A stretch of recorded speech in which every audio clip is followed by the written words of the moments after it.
It is a delight. I must say, it is a delight to see so many people coming into the six screens network programs we have every Saturday night and every other Sunday. So thank you for wanting to come in and be part of the program tonight and sharing some time with us. Well, my name's Rick Farron. I'm up here at the apostate capital of the world, up here in Boston, Massachusetts, and we do have the bragging rights. If you want to find the biggest gathering of ex-Jehovah's Witnesses ever in the history of that movement, well, you can find it on AI. Just go on a Chat GPT, a Gemini, or any AI platform and ask them where the largest group of ex-Jehovah's Witnesses ever met. It was right up here in Beantown, the apostate capital of the world, right up here in Boston. Well, anyways, it's so good to have you coming in. It's amazing to me what's going on in the Watchtower. I know everyone is aware of it, I think. I mean, maybe we have some new people coming in for the first time, but it must really be said that the Watchtower is changing dramatically day in, day out, that the witnesses can't keep up with it.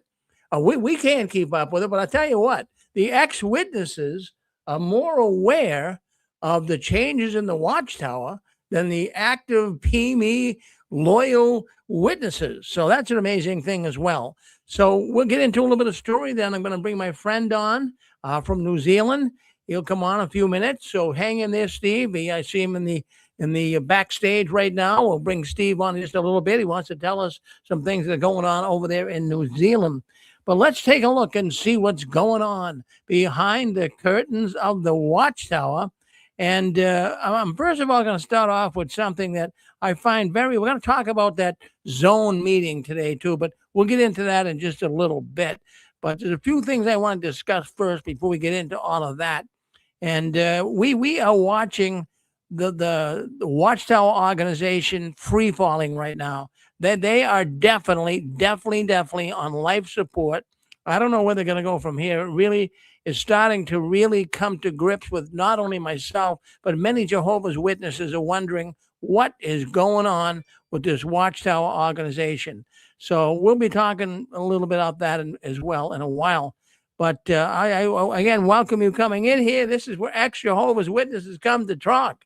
And, you know, the Watchtower, I got a thought. In fact, I came across a really good saying that I like a lot, and I have to really attribute. I have to say I can liken it to the Watchtower. Now, the Watchtower, what they're not acknowledging is the truth is quiet. We hear very little truth, if any, from the Watchtower, but it says the lies are loud. So in the Watchtower, the truth is quiet, but the lies are loud. And how loud they are in the recent months that we've been following here at the six screens. And I have to tell you, and you know it anyways, the Watchtower organization is failing so many people right now. So many people are totally disappointed with what's going on. Well, why are they failing people? Well, there's a number of reasons, but you know, there's some information I got to bring to your attention. I got thinking about it today. You know, there's a lot of elders that are just throwing the towel in. They're really saying, you know, I can't take it anymore. I don't want to be an elder anymore. A lot of the elders, and let me tell you, I'm not saying this in a demeaning way, but they don't have the best jobs. And I had a man give me some information today that just gave me a little rundown on the type of jobs that all of the elders in his congregation have. Now, I'm not beating up on the jobs. I'd be willing to take any job I would take to support my family and what have you. It's not about the jobs, but it's just these poor brothers. They never got education. They were never able to really advance themselves in a good career. So they had to really get involved in businesses, little side gigs or jobs that don't pay a lot of money. And so the elder body in so many congregations are really feeling the heat of a weakened economy. And with the price of gasoline, with the cost of housing, and with the cost of food, so many elders are having a difficult time. So the man gave me some information today concerning elder body in his congregation. He says it consists of 2 school bus drivers. Now, school bus drivers don't make a lot of money, but we need school bus drivers. I'm not picking on the profession. I'm not picking on professions. I'm just saying that you can't make a lot of money as a school bus driver. And there's a pest control in his congregation. One of the elders is a pest control technician. Maybe he works for Orkin. They go around spraying chemical around the house for the bugs and rodents won't get in your house. They don't make a lot of money either, but you need them. You need them. And I really give these people credit. Another one is a lawn weed control technician. Again, it's a job. It's not a bad job. It's not really the poorest paying job, but it's certainly not a job that can really support you to a higher level. I mean, not that we're all shooting for a higher level, but I mean, in the witness world, you have to have a high level to go. You have to have more money than you can earn. You've got to get second jobs or whatever just to get to conventions, use your car in service. So it costs money to be one of Jehovah's Witnesses. And then, of course, in this man's congregation, he says he has one elder that's unemployed, and his wife supports him, so he's not even working. And then another elder is a gas station attendant. And listen, we all need gas station attendants, and we can't pump our own gas. But, they don't make a lot of money either. I got a good friend who's a gas station attendant. He's just squeezing by. He's telling me he's having a hard time paying his rent. So you can just imagine what is going on in the witness world where you can't get a good job. And also a retired military person. And this is why I'm thinking out loud here, friends. Now, don't hold me totally accountable for what I'm going to say next. But this could really add more trouble to the Watchtower organization. You got elders now, and I'll tell you what, with all these tremendous changes that have been taking place in the organization, a lot of these elders are starting to say, hey, look it, I'm going to go to work. I'm going to make more money. I can't do all this anymore. I just can't keep up with it. They're having, many of these elders are having breakdowns. Did you know that? Yes, the stress is getting to many of these elders.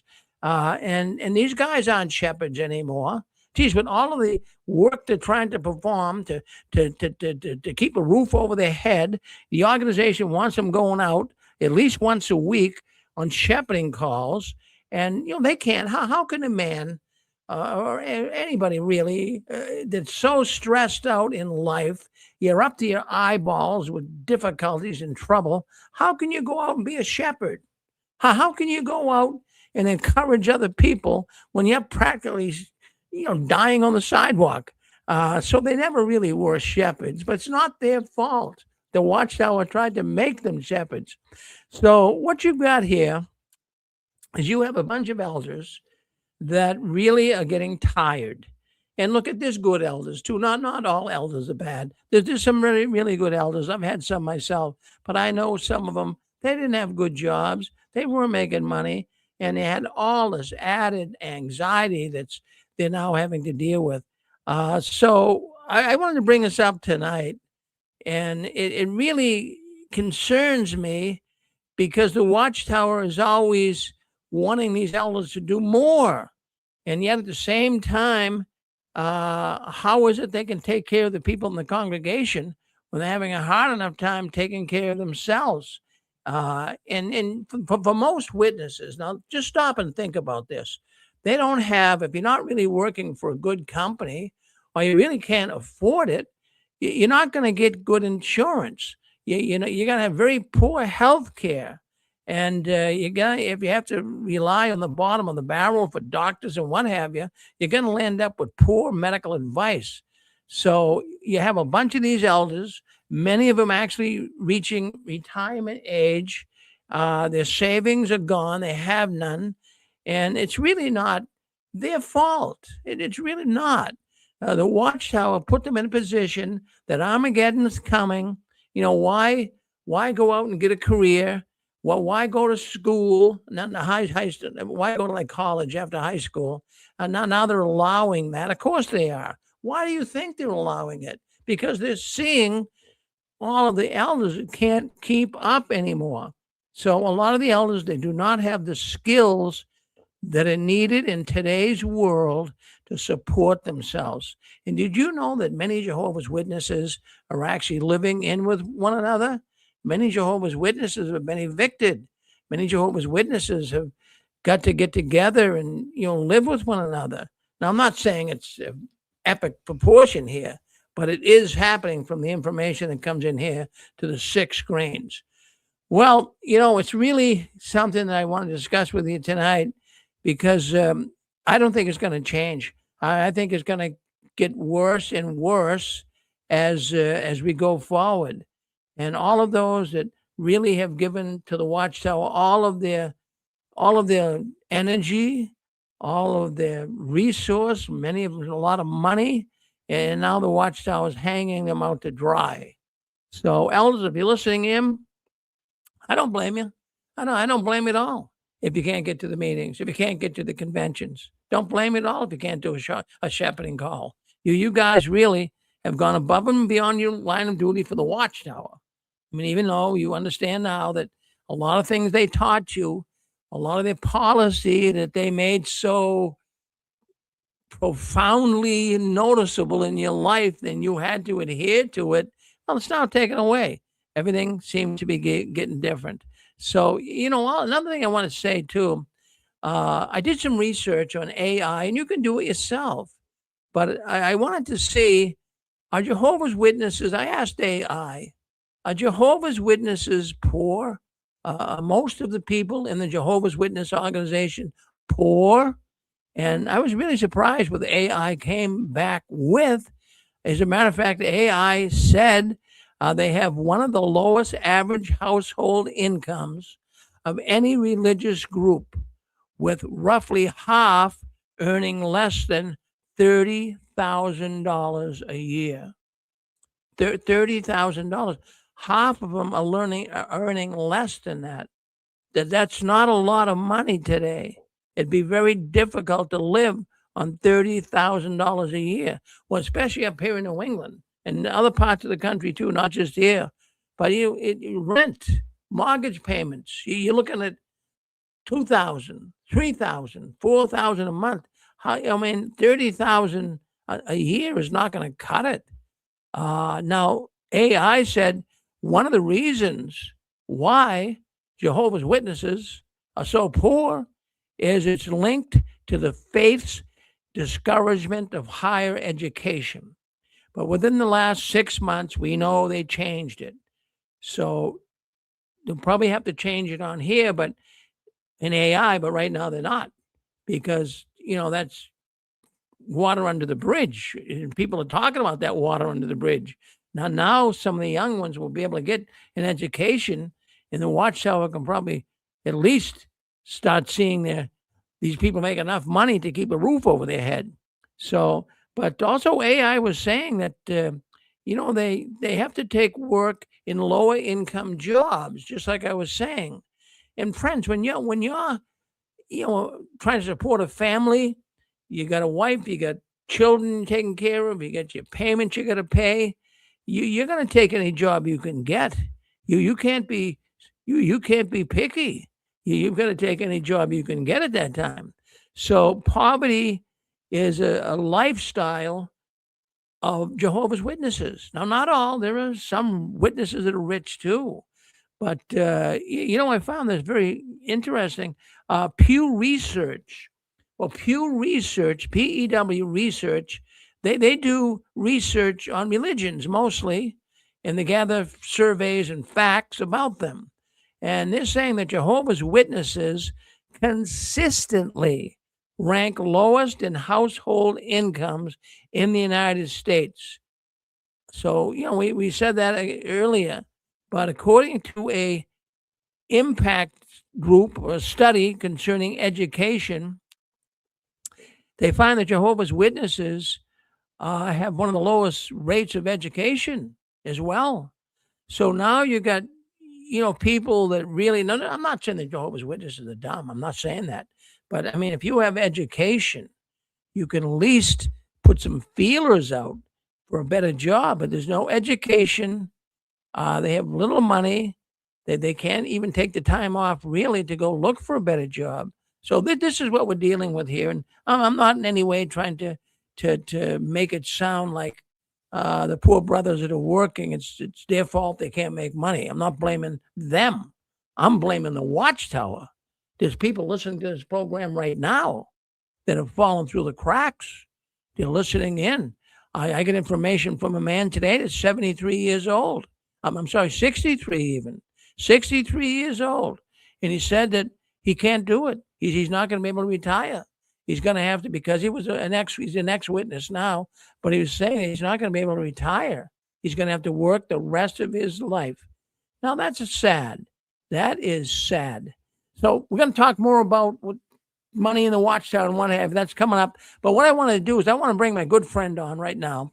I got a good friend. In fact, he's the biggest apostate in all of New Zealand, and we all love Steve. So we're going to bring Steve on right now. He's going to tell us what happened this week, and then we'll get back to the news. But let's go over to Steve right now. He's out there in New Zealand. Let's bring him on. Hello, Steve. Hi, Rick. So there you are, Steve. Yep. Yes, the Jehovah's Witnesses were witnessing in my neighbourhood last week, and I had a good time, and I would like to show you one of my videos, what I had done. See, have a look. Put it up close. I'm going to make it on a big screen here so people can see it. So bring it closer so we can see it.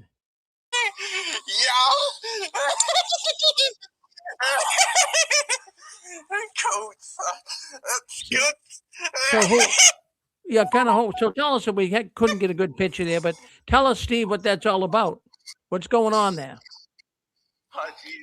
The Jehovah's Witnesses are doing their field ministry, and I see the elder with the beard, Claude. You will see Claude. So you saw an elder with a beard. So they're growing beards in the organization, even over there in New Zealand, huh? So yeah. I play around with electricity. There you go. Well, good job, buddy. Good job. See, though, I'm dancing in the street.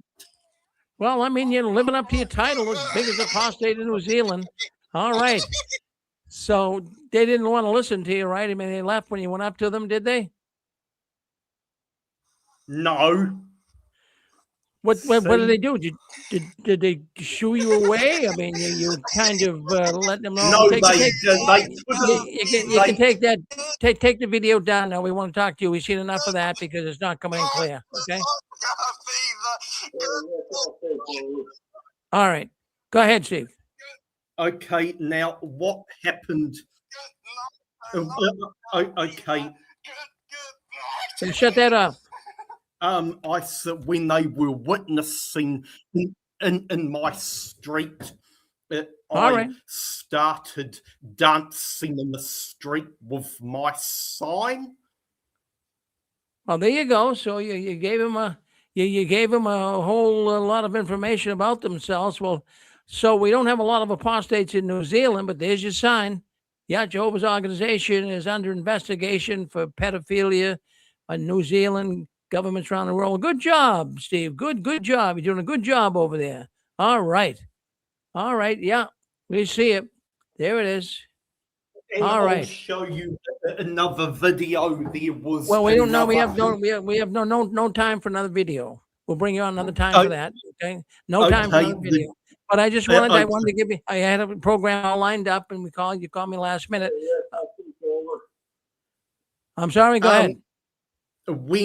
When the there was Steve, hold on. Someone wants to say hello to you. Go ahead. Who wants to say hello to Steve? Go ahead. Yeah. I'll take over. Yeah. Hi. Did you want to say hello to Steve, Jeff? Just say hello to Steve. He's the biggest apostate in New Zealand. Oh, Steve, you're a good man. He's a good man, Jeff. You're right. He's a good man. What the JW men do is the JW men rape young woman in the congregation. They drug them before raping them. The JW. I've been hearing a story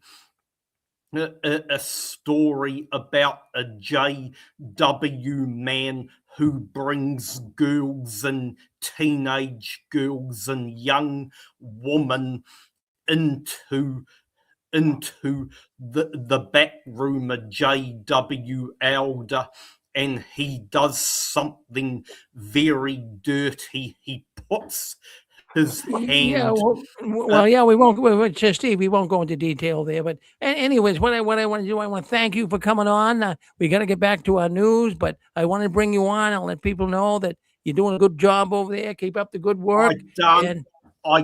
I dance in the street. Dance, you just keep dancing in the street. Thank you, Steve. Thank you very much for coming on tonight. And we'll get you back on one of these times. But tonight we kind of got a full news program. Thank you, though, for wanting to come on and be with us. All right, Steve. All right. Let me get you into slow mode here. Okay, there we go. All right. That's Steve, the biggest apostate in New Zealand. Yeah, always good to see Steve. But anyways, let's get back to JW World News. I don't know if you heard it or not. But the Jehovah's Witnesses this week bought a $16 million, I'm sorry, I think it's more, a $16 million luxury hotel. Now, I might have that number wrong. I'll have to go back and check it. I think it's more than that. No, I guess it was a $16 million. I thought it was more than that. But they bought a $16 million luxury hotel close to the beach in Korsør, Denmark, to be used as a regional training center for Jehovah's Witnesses from several European countries. Now, I want you to stop. I'm just going to have to mute someone here for a second. Give me a second, folks, to look in here. Can I go back here? Okay. We're going to mute your mic, Steve. You can listen in, but we got to mute your mic so we have nice, clear sound. Okay, so the $16 million hotel the Jehovah's Witness organization bought in Denmark, right on the beach, and they're going to have it for a training center. I guess training people from Europe on Jehovah's. I mean, do they need a hotel that big? It's big. In fact, let me put a picture up. So we get an idea how big it is. It's not some small time, hotel. Let's take a look at it here, and you can see it. That sounds wonderful. Right on the water. Right there on the water, Pixie, and there it is, $16 million. Now they're claiming that's going to be a training center. I rather doubt it. I mean, do you really? I mean, you could have a training center at Kingdom Hall. You could have it in an assembly hall. To buy a $16 million hotel and right on the beach sounds like it's a little fishy to me. So it sounds like, I mean, do the witnesses have to come and stay on the beach? Sounds like a resort hotel to me. It's good property. I mean, beach property is always good. And the Watchtower is making out like a bandit with some of this property they're buying. So I wanted you to see that. So that's the hotel, beautiful looking place. And the thing is, They come with salmon and clinking glasses of champagne. Well, it probably would, Pixie, because I mean, now that they can do it, I'm sure they're going to take full advantage of it. But actually, the name of the hotel, it used to be known as the Calmwell Grand Park Hotel in Korsør, Sweden. So we've got a. Hey, listen, friends, it's not a Motel 6 where they're going to leave the light on for you. That this is a big buck hotel. Now, just to give you a little idea, it's almost 10,000 square feet. That's pretty big. It has 134 rooms. And I have to keep reading this because it's kind of getting stuck in my head. A regional training center for Jehovah's Witnesses. And they're going to be coming from several European countries. That's what the real estate agent said. Well, that's what the Watchtower told him. But do you really think it's going to be a training center? I don't. I really don't see it. And they'll get the witnesses to come in and the witnesses will come in and refurbish it, free skilled labor coming in, redo it all over, and then eventually the Watchtower will sell it all off. So I wanted to bring that to attention.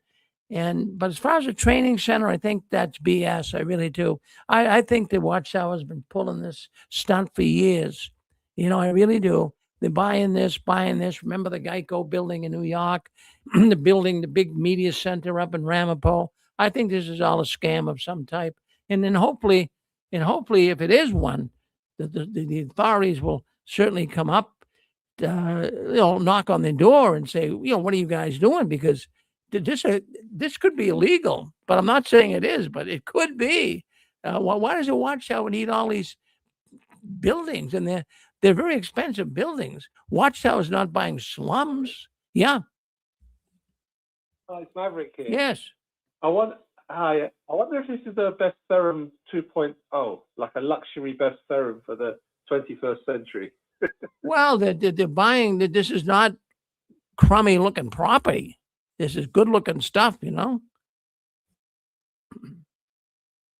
was just thinking they should call it the Governing Body Luxury New Light Center. I like the new light center. I like that. I like that a lot. They can put nice LED lights all over the building. The new light center. But you know what? Why I even bring this up? Yeah. Go ahead. You want to say something else? Go ahead. Yeah. Yes, sir. Yeah. Go ahead, Jim. What about a Ponzi scheme? How about a Ponzi scheme? I agree. There's something crazy about it, but what really gets my goat, so to speak? It really gets me upset that here they are buying all this expensive real estate. Here they are involved in an asset management company in Ireland, and here they are spending. Friends, I want to tell you, I think I've got the number here wrong. I think that it's not 16 million. I believe the Watchtower paid more for it. I'm getting somehow. I don't know if my computer here knocked a couple of numbers off. You knock one number off, it's very, very meaningful. Let's see. Let me just see something here. They finally put a pool in up there at the lake. So maybe they wanted heated spas, extra pool, different catering, lake view. Sounds like it would be nice to retire there and just live at the hotel. Well, wouldn't it be nice, Pixie? It'd be a nice way to live. I'm saying, folks, I think it was more than 16 million. Somehow my computer chopped the figures off. I think it might have been over 100 million or close to it. But I'll give you those figures next week. But it doesn't matter. It's a lot of money, one way or the other. But what I just wanted to bring up here as well, and it's really ticks me off, the Danish newspaper, it's called Extra Bladet. I don't know if I'm even pronouncing it right, but it's something like that. And it's in Denmark. And what they did just back in 2024, they had an article about Jehovah's Witnesses. And I'm glad I found this today. In Denmark in 2024, this newspaper, it's in Denmark. I said Sweden earlier, but it's actually Denmark. I'm sorry. In Denmark, they have this newspaper that in 2024 reported that Jehovah's Witnesses were swimming in money. Swimming in money. That was right in the newspaper. I think back then we even reported it. And when I got thinking of that today, Jehovah's Witness organization swimming in money. Well, we know they're not poor. We know they're not going bankrupt. But I had to go back and find something here because I'm going to show you a picture from a Watchtower magazine. I had to go back to 2017 study edition of the Watchtower magazine. Now, I don't know if you remember it, but I'll show you the picture. Maybe you will. It specifically accompanies the title. This picture that I'm going to show you accompanies the title, Trust in Jehovah and Do Good. And what it does, it focuses on how individuals can rely on God when facing difficult circumstances or limited resources. In other words, if you're a poor Jehovah's Witness,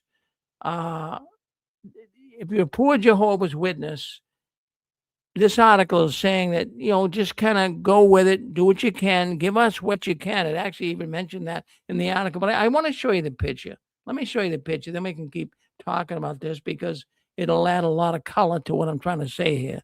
Well, let me show you the picture. Let me get this up so you can see it. Now, this here, do you remember that picture right there? See that woman right there? That's an old woman. Now, in this article, the Watchtower is just mentioning, there she is. She's looking in her refrigerator, and she's got one little container of food. That's all she's got. And then also she's there at the table, and she's counting out her change from a little jar. This is all the money she has, and she's counting out the change.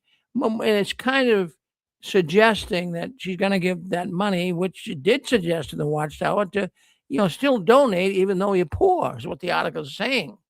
So that picture, people think in pictures, they remember in pictures, they move to action in pictures. That's an image that's stuck in my head for a long time. How dare the Watchtower do this to people? Older people right now are being scammed left and right. And the Watchtower is doing the same thing here with this imagery of a lady that's poor as can be, but still looking for money. It's very disgusting that you would see this in a Watchtower magazine, a Christian so-called magazine that's supposed to be really helping people. They're hurting people. Actually, that illustration, it's actually divided into two parts to tell the story of wholehearted trust. So what they're saying basically to the people who are studying the Watchtower, that, have wholehearted trust. Even if you're poor and like that poor lady, you only have a little bit of food in your refrigerator and you're counting up, change to be able to even get by in life. It's showing that, just rely on Jehovah, and Jehovah will help you.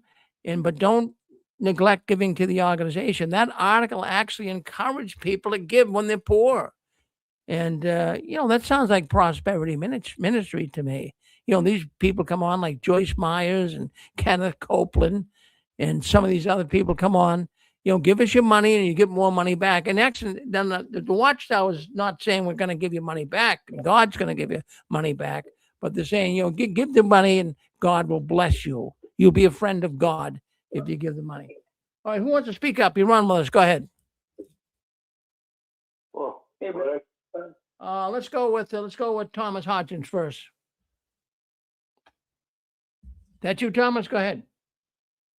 All right, let's go with Thomas. Did you want to come on? All right, let's go with Jeffrey. Jeffrey, what do you have to say? You there? Yeah. Go ahead, Thomas. No. Okay. Go ahead, Thomas. Sorry. Go ahead. Messed up. Anyway, yeah. Oh, yeah, it's just crazy what's going on. I really think the Watchtower is a big phony when it comes to these things. I think they're not doing as good as people think they are, because I think they're paying out a lot of settlements. I think that's why they had those two men in black go meet that woman to try to get her settled out of court, but she's got $100 million lawsuit against them. So I think their day's coming when they'll get hammered pretty good. And I think in time we'll see them just go down. And I think this media center is a big fraud. I think they're just sucking a lot of money out of people. I don't think they can raise the money they need for that thing, but we'll see what happens. But their day's coming one of these days. That's my thoughts. Well, I like the way you talk, Thomas. I always like the way you talk. You're on the same boat I'm on. They're going down. I know they are. Go ahead. Let's go with 8. Is that 8? Okay, let's go with 813. 813. Let's go with that. 813, run with us. All right, 813 doesn't want to speak up. All right, let's go to. All right. Did you mean 831? Well, we got an 831 and an 813, but go ahead with 831. That's you, Anne-Marie. I was just thinking of all the advocations to donate, no matter how poor you are. Jehovah will bless you. I'd love to see the governing body have the same attitude. Wouldn't that be nice? Thank you, Rick. Well, Anne-Marie, you're hoping for something that would never happen. they're never gonna. Their attitude's never gonna change. Let's go. Okay, let's see what else we got here. Let's take a look. All right. Well, let's go on. We'll get to some more callers here in a little bit, but I want to bring up some more information that I think is very important. What I want you to do now, let me just mute a few people here that might be open line. Okay, let's do that. Hey, Rick, I've got a question. Go ahead, Susan. Do Bethelites have to contribute to the Watchtower? Do they set aside money? Well, not a lot said about that, but all Jehovah's Witnesses have. That's why I'm asking. Yeah, well, all Jehovah's Witnesses have to contribute. I mean, no one puts a gun to your back. No one says, well, you have to put $10 in them. Well, I'll take that back. When I was a witness, nobody said that. As of late, though, they're looking for a number from you. They're looking for you to pledge so much.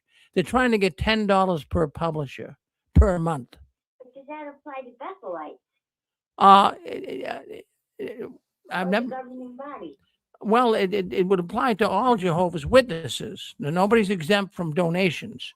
All Jehovah's Witnesses are encouraged to give. Now, some people can give more than others.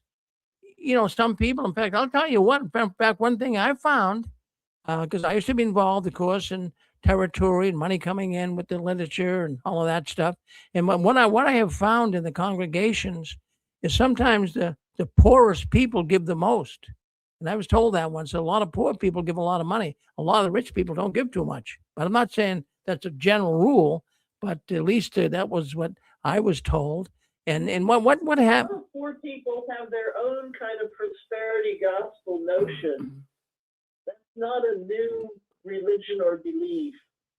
And I agree with you. I have seen where a lot of low-income people think that if they send the money out, it'll come back double, and they just end up losing money. Oh, that's right, Pixie. No, it is true. And I can see why people would do that. I mean, poor people, I'll take it down. Go into any bad area in town. Go to the worst area that you know of in your city and just take a walk around. You're going to find nip bottles, but you're also going to find tons of lotto tickets on the ground. I see it in the city I live next to here, and tons of lotto tickets just thrown on the ground. The poor people, they're hoping that, I'm going to buy a lotto ticket and I'm going to win a lot of money. It always doesn't happen. But it's the same thing with this prosperity ministry. If you have someone say, look at like Joyce Myers the other day, she comes on in the morning. And I don't watch her, but I thumb through the channels and I see her on at 5 o'clock in the morning. And she's asking for money. You give us money and you're going to make money. Do you think that really works? No, people think it does. Okay, thank you, Pixie. Well, boy, we got a lot of people coming in here. I have to tell you, I was telling Anne-Marie earlier, we have seen our numbers here grow like crazy. I'm not sure why, but I got an idea. It's growing because there's a lot of people getting out of the Watchtower right now. That's why the numbers are growing. All right, who's got the line open here? Someone want to say something? Let's go with go ahead, you're on with us. Go ahead. Yeah, hi, Rick. Yes. It's just Constance, just messaged here. I was going to say, your earlier story with regard to that luxury hotel, Rich and I just pulled it up because we had seen it this week as well. And Vern from Canada, Fixing My Faith, did it 2 days ago. And it was $17 million for that hotel in Sweden. Oh, it was, okay. So thank you. Do you know what it was on the market for? Did Vern say that? Yeah, in other words, it was on the it was on. Remember that, Rich? No, I don't. But Watchtower did. Well, I just. $15 million. Yeah, that's true. I just read it. In fact, I got the article right here. I'm just going through it. They put it on the market before Watchtower bought it. That company that had it put that hotel on the market for $110 million, and the Watchtower got up. And the Watchtower got up at $17 million. That's what was confusing me. I'm saying, how in goodness' name's sake can they be talked down that much? They must have had to pay more than $17 million, but that's what's being reported. They got to. What do they have, cash? Gee, hey, listen, cash talks, right? And they got bags of cash. They walk in, boom, Jeez. But And the other thing too, Rich, if I can just finish, the other thing too is Vern was saying, it's a very nice hotel, but it needed a lot of repairs. It was going to be quite expensive. So the previous owner did not want to invest that much money to repair it, to make it up to date. But then, of course, Watchtower is an opportunist. So they're going in for the kill for a great opportunity to buy something like this. And what they're going to do is have the brothers do all the free labor. Rich wants to say something, honey. Hold on. Rick, it wouldn't surprise me if this had something to do with the New World Order, with the globalist Illuminati, that type of thing. You don't sell something for 110,000 and take a 17 and buy it for 17 million. That's crazy. There's some hanky-panky, which is so indicative of the Watchtower. Thanks, Rick. yeah, it was a newspaper that was reporting that. And that's why I'm scratching my head too. 110,000. I mean, I've never seen real estate drop that fast. But boy, but like Connie says, it needed some repairs, and maybe it was distressed property. Maybe the people had it and they were, had to pay some loans or whatever the case would be. So they had to kind of unload it. But the Watchtower got a deal. But like Constance says, you're going to get free labor. You're going to get people come in there and clean it all up. And what really got me with that, it's right on the water, right on the beach. It's like a resort. Yeah. And now you've got, do they need that for a training center? Do you need 134 rooms for something's not passing the smell test here, And you know what, Rick, just as I thought, is if it's in Sweden, maybe Grace will come on. Well, I said Sweden, but I think I said Sweden, but I got those Scandinavian countries. It's actually in Denmark, I guess. Yeah. But I was just kind of glued to that story because, and then I always remember that picture of the woman, counting her change and looking in the refrigerator. There's one container looked like a macaroni salad or something, and I'm saying that poor woman's got nothing to eat. And here she is counting her money to give to the Watchtower. Isn't that something? Yes. So, hey, those folks are right. They will use Watchtower labor because they encourage you to go to trade or get into trades to make a living. But they'll use those guys and women maybe, to repair that hotel. It needs to be, from plumbing to drywall to, concrete work, what have you, and electrician work. It's a Ponzi scheme is what it is. And then they'll rent that out. I can see what they're going to do. It doesn't take any dummy to figure that out. So, well, Can I interject a joke? go ahead. You come on with us. I'm going to interject a joke now. They're going to turn that into the new improved Bethel. Well, it would be a new improved Bethel. I like what someone said earlier. They said you could call that place the New Light Center, the New Light Center. Yeah. Well, thank you, Dean. Yeah, go ahead. Yeah, go ahead. Yes. I'm hearing the different prices for this hotel in Denmark. The thing to be careful with is to make sure you're talking about the same current denomination for currency. So I saw something about krona, which is a lot smaller than a dollar. So the price is bigger in krona, and it might translate to the smaller amount in dollars. So you might want to check the foreign currency translation. Well, thank you. And check. I meant to do that. And I was doing that right before, and then Anne-Marie cut a little early tonight, so I forgot to do that. But did you get what a kroner is equal to in U.S. dollars, Zach? I'm not sure, but perhaps 0.16. 0.16. So it's worth less money, you're saying? All right. Well, yeah. Well, that would explain why it seems to be such a large amount, but then they bought it for this smaller amount. All right. Well, thank you, Zach, for making that clear. Yeah, no, and Different. I meant to do that and try to get the numbers, but I didn't have time. All right. Well, thank you very much. Yeah, that's- All right. So we've got, I don't know. I mean, did you guys, are you really beginning to put two and two together? Are you really beginning to see that it's a money-making scheme, that the Watchtower is a business? It can't be doing things to further God's kingdom. I don't see that. I would say that they could have, I'm not going to say how they should be spending their money. It's not my place to do it. But if I was still an active Jehovah's Witness and I was donating money like a person paying taxes, right? You can have some say. In other words, when you see money being spent foolishly in America and you're a tax-paying citizen, you have a right to at least say, well, I don't agree with them doing that. But I mean, I can't really comment on Watchtower financing now because I'm out. But if I was still in there giving money like I was giving, I would have to question this. Do we need that? Do we need that hotel? Do we really need it? They have so much isolation of their people. Even bright people can be ignorant of facts if they're isolated from those facts. So the rank and file probably aren't even aware of this luxury real estate purchase. It's something that, the rank and file is, the apostates, us people, ex-Jehovah's Witnesses, we know more about the Watchtower than loyal elders do, probably even more than circuit overseers do. We know more.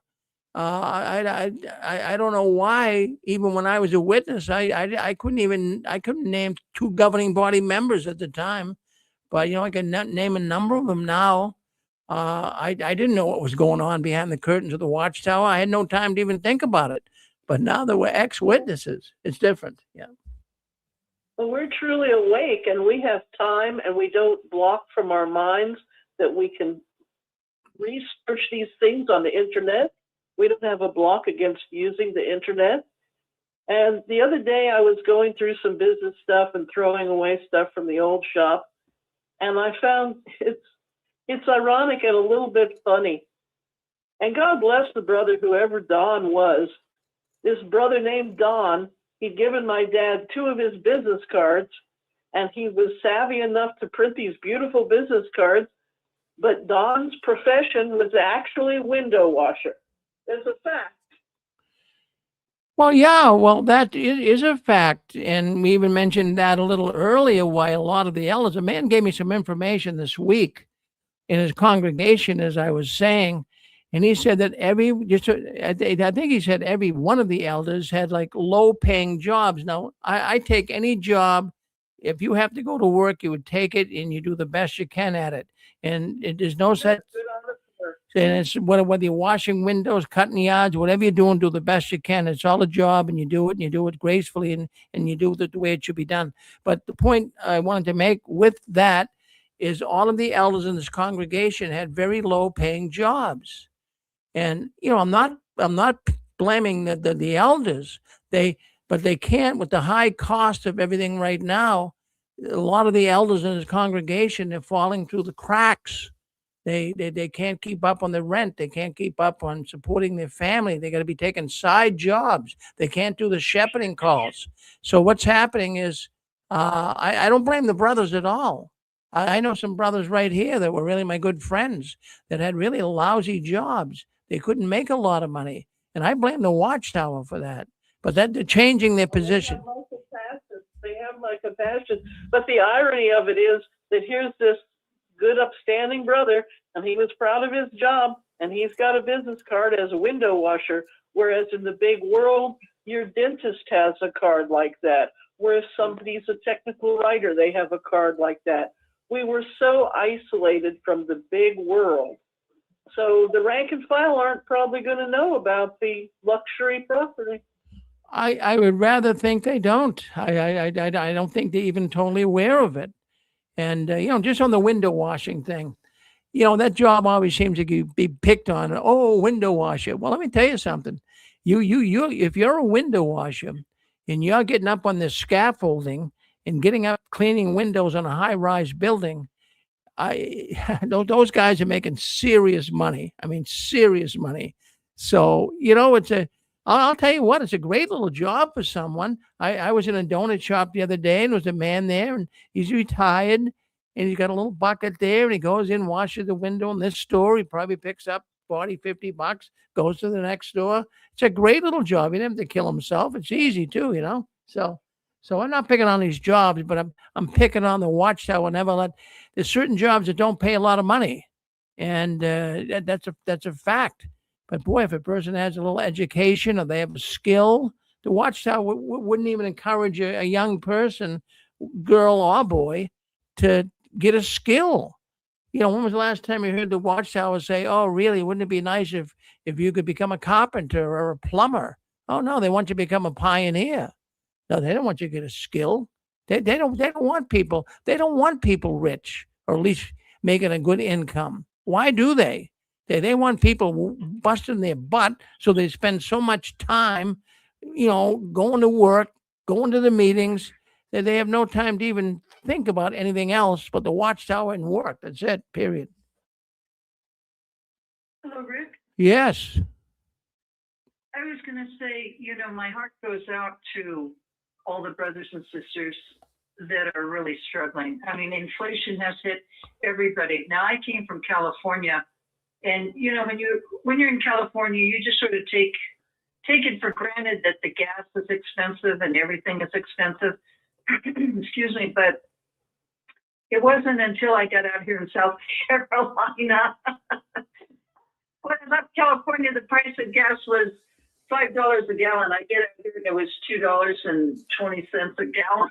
I said to Rich, "Oh my God, I feel like I'm stealing the gasoline out here." But there's just so many taxes. It's like $1.50, $1.25, $1.50 a gallon for each gallon in California just for gasoline. Now it's up to $6. Menlo Park, which is right next to Stanford in Palo Alto, is $6.79, and that's just regular. That's not counting premium or diesel.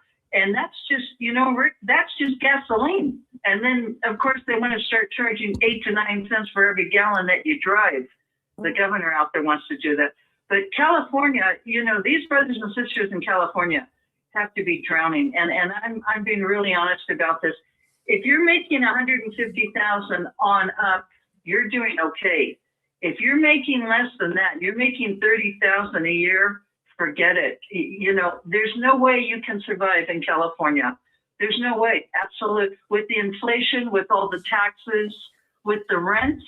Oh my God. I mean, just a studio in the Bay Area is $2,000 a month. That's just a studio. Oh yeah. That's just a studio. That's just where your bedroom is, right in your living room. That's all it is.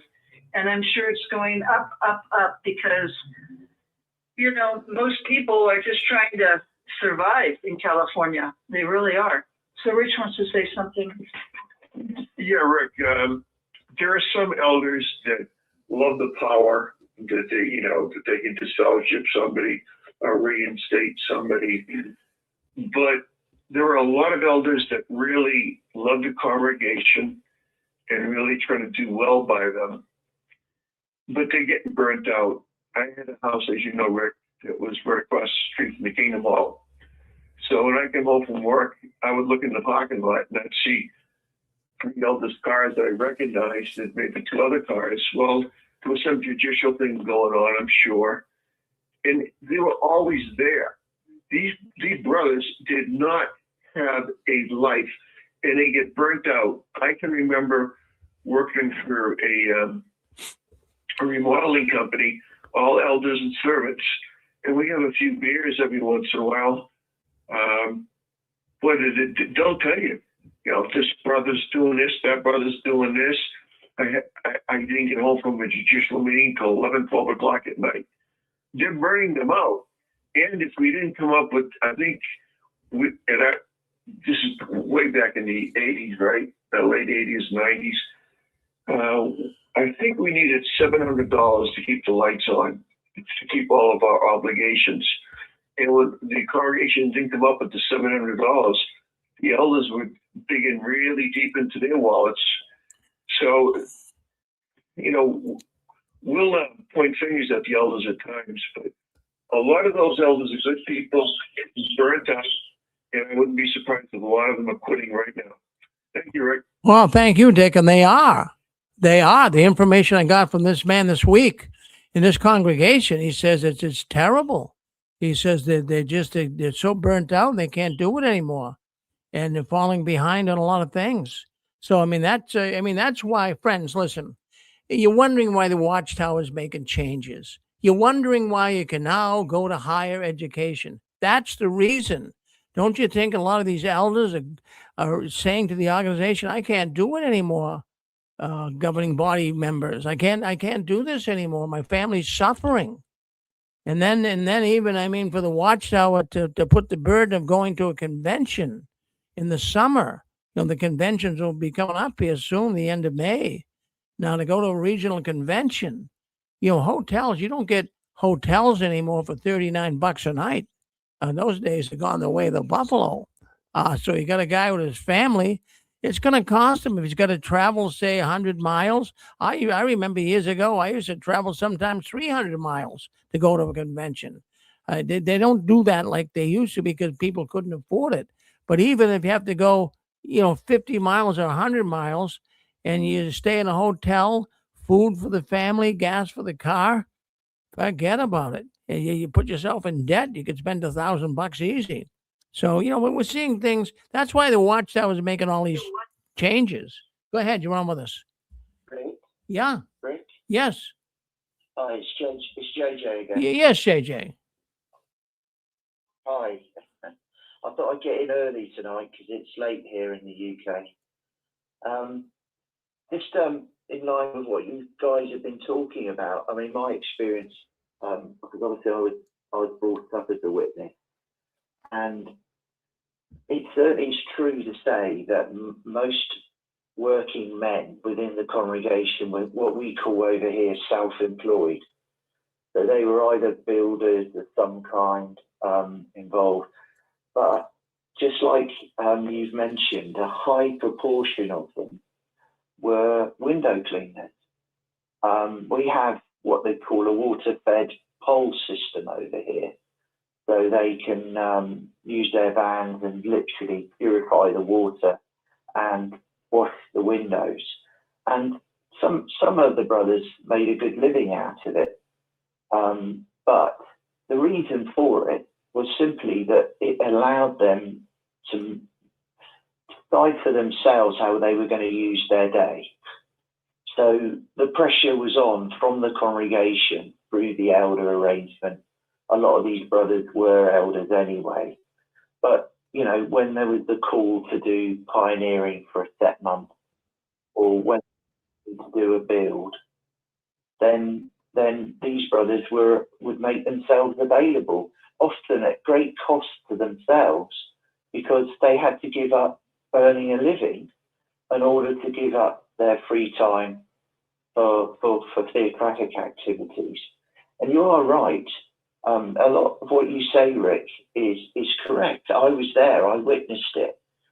Certainly on the body of elders, there was a new arrangement that came in where the circuit overseer, for example, his expenses, we would always make sure through congregation funds that the circuit overseer had what he needed for the week. Well, the branch put a stop to that. They would only pay for their food and their petrol.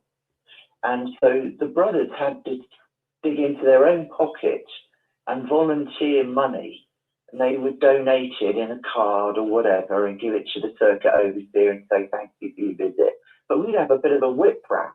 Now, this wasn't something that the congregation necessarily knew about. If they are, and said, can I give some money to the circuit overseer? Obviously, they could, but it wasn't a requirement. But the body of elders certainly knew that there was a need, and they were often the ones that would fulfill that need by donating money. Now, coming back to your point earlier about the workload of elders, the workload of elders, as I mentioned last week, is horrendous. And the vessels certainly are struggling to find individuals that are prepared to take on these commitments. I don't know if you know Rick, but I'm familiar with Kimmy Pimo, and he sent over some documents to you this week. And this was a form that was sent out to members of his congregation, or only the brothers. And in this form, they were to think about whether they qualified to be ministerial servants. And in it, it lists down the scriptural qualifications, and then you had to rate yourself to decide whether you needed to work on a particular aspect of the, I think I've got it here actually. So for example, what it said was that you were to self-evaluate. And so, for example, if you looked at 1 Timothy 3, it lists there some of the qualifications for a ministerial servant, that you would be serious, not double-tongued, not indulging in much wine. And what you would do is you would rate yourself against these particular qualities.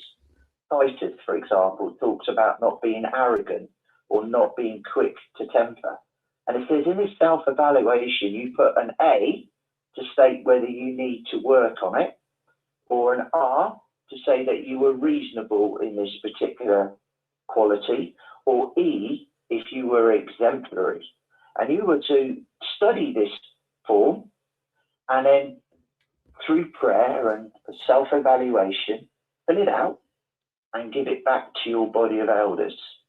And this was based on the circuit visit to the congregation. This was the midweek talk, which was requesting young men to reach out to take on more responsibility. And it highlighted the fact that, before you're 20, you can be a ministerial servant, as young as 18, can be an elder, and even a circuit overseer by the age of 24. Well, if you're going to do those things, you're not going to be going to university. You certainly aren't going to be sorting yourself out a career, and you're certainly not going to be earning any money. And just like it is in America at the moment, the cost of living here in the UK is astronomical. I mean, you were talking about $6 a gallon. Here in the UK, we pay £2, all right? I don't quite know what that is. I think you're 1.35, aren't you? £6. Well, we pay that per litre, all right? So a gallon would cost us around £8 to £9 now. Wow. And you think of these jobs that these brothers have got, they're driving jobs. If you're a window cleaner, you're driving around everywhere.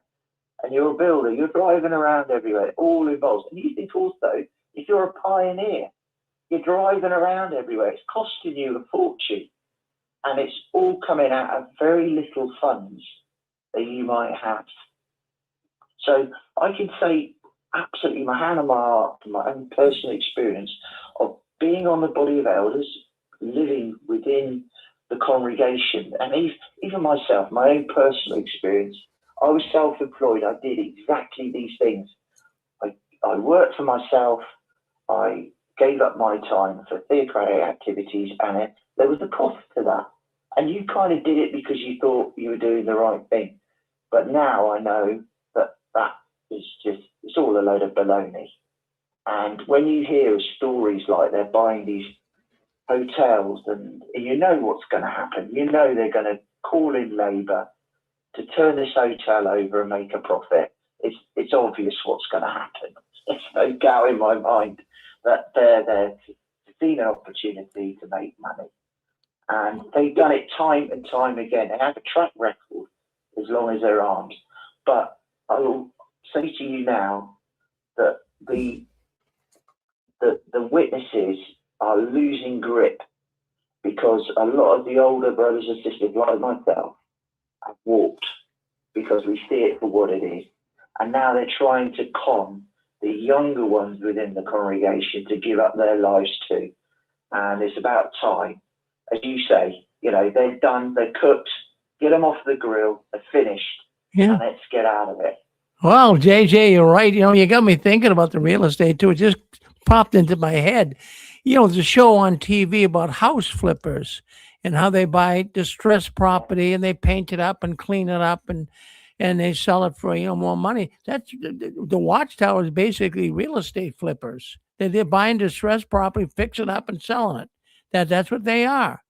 Yeah, same thing. Well, JJ, always good to hear from you. It's a real estate organization disguised as a religion. You got it. I'm with you. There's no doubt about it. Well, you know, you mentioned too the pressure. They have the poor elders trying to make a living. It's being hard, not only here in America, but the UK. But I'm going to just play this now. There's just a 1 minute clip. That's all it is. But I want you to see it's an AI that we did here. And it's on, you know, staying at a hotel the Watchtower recommends. And, you know, they get people to spend more money. And who do you think gets all the reward points? Who do you think gets free rooms?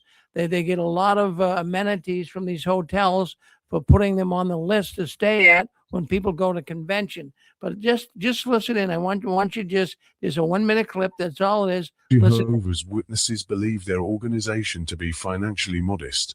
The Watchtower Society is a multi-billion-dollar business empire, cleverly masquerading as a humble Christian religion.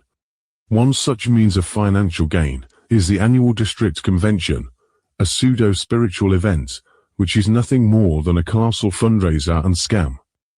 The distance of convention centers often necessitates overnight lodging for attending members, and they are given strict orders to stay in the hotels on the lodging list given by their leaders. For decades, the Watchtower Society has ludicrously insinuated that violating its lodging rules brings reproach upon Jehovah God. This is the devious tactic they use to conceal their underhanded intentions. By restricting members to approved hotels, the organization concentrates thousands of bookings into select properties, giving them negotiating power, perks like tax-free rebates, and financial advantages available only to Watchtower leaders and not their loyal followers. Yeah, well, that's an AI that my daughter put together for us from the 6 screens. Oh, but let's stop it right there. So anyways, I wanted to show that. And the reason why I wanted to show it is you can get a less expensive hotel going to a convention than going through the Watchtower selected list. And, you know, a lot of people today, if you have a credit card, like from Hilton or maybe like Ramada Inn credit card, you can, you know, you get perks with that. You get rewards. You stay at Ramada Inn, you might get a free room, or you might get, after you stay a number of nights, they might give you an extra $50. Well, who do you think gets that money? Who do you think gets that money? You turn your rewards over to the Watchtower too. Geez, the poor witnesses are being squeezed. They're being crushed financially. And then you got to stay at their hotels. It's too much. Well, you're on JW World News. Yes, go ahead. Yes, Dan. Yeah, I was going to tell you, I've noticed, I watched a little thing today. I mentioned it to you, a little convention or something they had going. And I think one of the main things they use to get money out of the brothers is flattery. And I was noticing that, you know, when they have these, you know, these tornadoes and these rescue missions they do, that the society don't pay to have people go down there. It's like our fine brothers. And I just want to say this, the word they're using now is brotherhood. And that is so Masonic. It's we're the brotherhood. We take care of the brothers in the brotherhood. And I'm like, holy cow, my uncle was saying that to me last night. You know, we're the brotherhood. He's been in there, I don't know, 56 years. He's been a pioneer for 40 years. And he kept saying brotherhood. And I said, why are you saying brotherhood? And he said, well, Danny, you know, we're a brotherhood. But how they operate, Rick, is 100% flattery. And they said, our dear brothers during the hurricane in Georgia, our brothers bought 30 brand new generators. What in the F?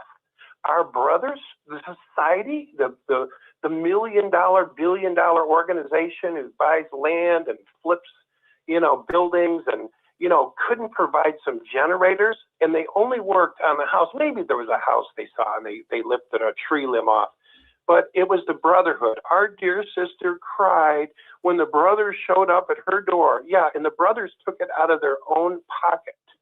And they were talking about California. I was just in California. The gas is $6.99 a gallon for regular. And I talked to several people that are working there. Some of them are making over $300,000 and they can't make it. And they said because their taxes are so high. So I asked the guy, so what do you pay for taxes? And he says almost $80,000. And I said, how do you make money? And he says, I work for cash. And I asked another guy, how do you make money? He says, cash. I said, you're running a construction company on cash? And so I don't know that they're gonna get these brothers to do anything. But Rick, flattery's powerful. If you look up the definition of flattery, it's to control people. And so, man, they get these accolades. You get an accolade if you're a pioneer, and you get a speech at an assembly, and you get it's accolades. And I saw the same thing. I said, I'm going in the Mormon church this week. I said, I'm going in there. I'm seeing what the hell this is all about. And I accidentally walked in the wrong meeting. I walked in the meeting with the priest, and they were young. And I'm like, okay, this is the priesthood. And they're all dressed up to the nines, very arrogant, very cocky, very much, we're the truth, and I was like, what the hell? And I saw the same theme. I said, this is flattery shit. They call the people that are 18, 17, 15, these people on their missions, they give them elder badges. But I mean, my God, how status is that to say you're the priest? And anyway, we got into it a little bit in there, and I was talking about transformation and this and that. And the guy says, oh, that's excellent. And then he walked up to my face. He stood up, and he was like an elder. He kept looking back at me like, who's this guy in jeans and a T-shirt in our priest meeting? And he jumped up, and all of a sudden, he put on this narcissistic, crazy, psychopathic personality, and he started weaving them into the dogma of Mormonism. And he was, this is covenants, and this is doctrine. Now, what's the covenant, and what's it? And I'm going, whoa, whoa, whoa, whoa, whoa. And anyway, I spoke up, and he walked up to my face, up to my, not quite to my nose, and he put his finger out, and he goes, there is no transformation in this life. What you're talking about, Christ or the Spirit of God dwelling in your temple is not for this life. When I mentioned George Bush, when I mentioned Barack Obama, when I mentioned Black Lives Matter, and all this stuff, he goes, you were jerked, weren't you? No, not at all, not in the least. Don't even look at it, don't care. There's no me, no them. They are me. And what happened was 3 guys said, I like what you said. I really like what you said. 3 guys said it. The guy hung his head up. He didn't shake hands with me when I walked out. And one guy told me, you're invited back anytime you want. Loved what you said. And we had this conversation, but here's the thing, Rick. The young people don't want this shit anymore. They don't want this separation. They don't want them and us. And this guy had the courage next to me. He says, let me tell you something. I just got back from a missionary tour. And he says, I'm telling you, if you're a good man and you take care of your family, he goes, I don't give a shit what your religion are. He said, you're my brother. And I said, whoa, whoa. Well, you know something? I got to tell you something, Rick. Those elders today, the elder I talked to last night for 3 hours is totally out of touch with the governing body. And all he did was attack me when I pointed out things that everybody in there should know. It's like they're not watching the Faithful Slave. They're not watching JW.org. We know more about what's going on in the organization, Rick, by watching your show than they know about what's going on in the org. So I mentioned to him about blood. I said, what do you think about the blood? Oh, can I keep talking, or am I? No, go ahead. Yeah. In fact, those that are unmuted, just stay, just keep your hand over your phone as Dan's talking. When Dan's done, we'll get you on. Go ahead. Finish up here quick. But I asked him, I said, hey, what do you think, Neil, about the blood? We serve Jehovah, Danny, and we read our Bible. You didn't answer my question. What do you think about the blood? You're an apostate. Why are you calling me apostate? Why are you calling me the dirtiest name you can find? Why are you digging in the rubble to come after me? I said, that is not scriptural, Neil. And he says, well, what do you mean? I said, that's not scriptural. Did they call Paul an apostate? Did they call the guy in the stake next to Jesus apostate? Did they call the guy that was piercing Jesus? What did they do to deserve to be promised life? What did they? I said, even your own scriptures said that God desires no one to die, but all to attain repentance, meaning turn around. So why would you call me the lowest name? And then anyway, we got through that scuffle. And then Rick, I had to say this. I said, what do you think about Christmas? You guys coming on board with Christmas? I said, no, I know you're not going to come on Christmas as a pagan holiday. But I said, I just happened to see one of your videos on the 6 screen. And I said, Rick was playing it the other night. And I said, and it showed this lady walking through the snow and, delivering these packages and people opening what you think were maybe Christmas cards, and then ends up in a kind of a country club with Christmas balls. I said, what the hell would you, and I said, and he goes, we follow the Bible, Danny. And I go, oh, shit. I said, no discernment whatsoever, no thinking ability. And so I'm just like, whatever, And anyway, he told me about this special meeting they were having today, only one of a kind. And I said, yeah, I'll go to it. But all it was a bunch of trying to pump everybody up. We got everything going on. We're building. We're doing this. And, they got money to do it. They got a lot of money. They can invest. They can fix and flip. They can do whatever the hell they want. And, so anyway, it was an interesting conversation. But all he wanted to do when I asked him to think just a tiny bit, just to have a little discernment. And then I did this. Let me say the last thing. I asked him about the Kingdom Hall. And he goes, what is your problem with the Kingdom Hall? And I just said what I've always said in the show. I said, you guys sell them to churches. And he listened. And I said, you built it. You dedicated it to Jehovah. We sat on the damn empty floor. We sat there and said, thank you, Jehovah, for our hands. Thank you for the women that worked all night on this place. And then you furthered people on the grate. I said, you gave it to a church and said, here you go. Hit the ground running. What do you think about that? We follow the Bible, Danny. I said, okay, we're done here. But we had a talk, and it just went that way. And isn't that so strange, guys? Isn't that weird, Rick? Isn't that strange? Well, yeah, it is, and you can't get to first base with them. But I want to thank you and Angela for giving me the information I needed to get on that call today. We're going to talk a little bit about that next, in fact. And thank you, though, for sending that to me. It was quite fascinating. Yeah, I wanted to say something, Rick. Yeah. It was kind of a little bit of a setup. I'll say 2 things. One, my uncle told me that they were going to introduce, that they were coming out with a new Bible. And the other thing that I thought was interesting, and you may already know this, I don't know this, I'm out of touch, but did you know, Rick, that there was a baptism for the elders that are different from the baptism of the publishers, that they're baptized into the brothers of Jesus, the anointed, and the regular brothers are not? No way. Yes. It's in the Watchtower. They read the Watchtower. I didn't know if Rick knew that. Did you hear that, Rick? A little bit about that, but I didn't get all the information on it. But yeah, a little bit about that. But thank you for bringing me up to speed on it. Yeah, I got it now. But thank you, Dan. Appreciate it. Dan, it's good to hear from you. You too, Jeff. You good too, guys. Good to hear from all you guys. Well, thank you. Thank you. Okay. Rick, briefly read. Hold on, King and Dots. We have someone. King and Dots. We have someone. We have someone before you. Money's going. Hold on. Going to the Watchtower. All right. No, listen. Let's not speak out. Hey, listen, Jeff.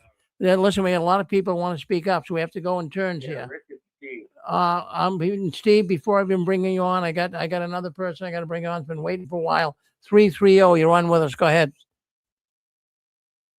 All that money is going to the Watchtower, and I don't think it's going to New York. I think it's going to PA. What do you think?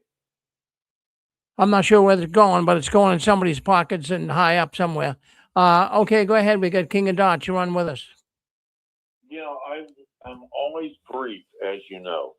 Now, I had a friend, John Tassinger, back in the early 90s.